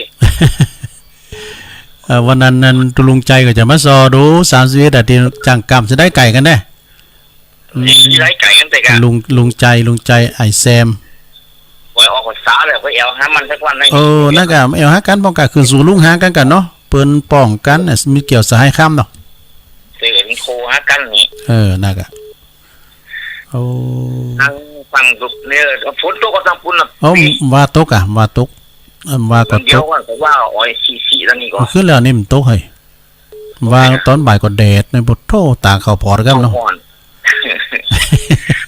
แต่อีเนอร์ทุกปี โอ้ เนอร์ ขอบคุณเนอ ใส่เด็กเขามาเนาะ เป็นนั้น ไหวไหว อันนี้ปันทิโลงเนออันนี้ลื้อโลงด้วยนะเนี่ยคือกำลังใจกันตลอดเจริญปอน เจ้าไวซาเจ้า โอ้มาแล้วพี่น้องตังน้องสมณะแม่บนลมมาปินตา ฟังตลอดเจ้า แต่วันนี้จะเอาอันมอเตอร์ไซค์ไปครับคุณเถาแล้วเนาะ เจ้าไปไหมคะนับกูซีนเลยเจ้า แมนอันนี้จิตอาสาเหรอเจ้า ดีแล้ว ไปหาปืนกลมไหนไป โอ้น่ากะร้าน แม่น่ะ ปืนก็ทำงานนี่ค่ะ แม่น่ะนี่ก็ดีแล้วกับจิตอาสาเนาะรถก็ดูตาง3ล้อใหญ่นะรถเครื่องได้รถนั้น เจ้า ดูตางได้กับขี่ได้หลายคุณเนาะ ได้ถ้าได้นางแต่มันก็ได้อยู่เห็มคุณนึงก็ได้อยู่ ดู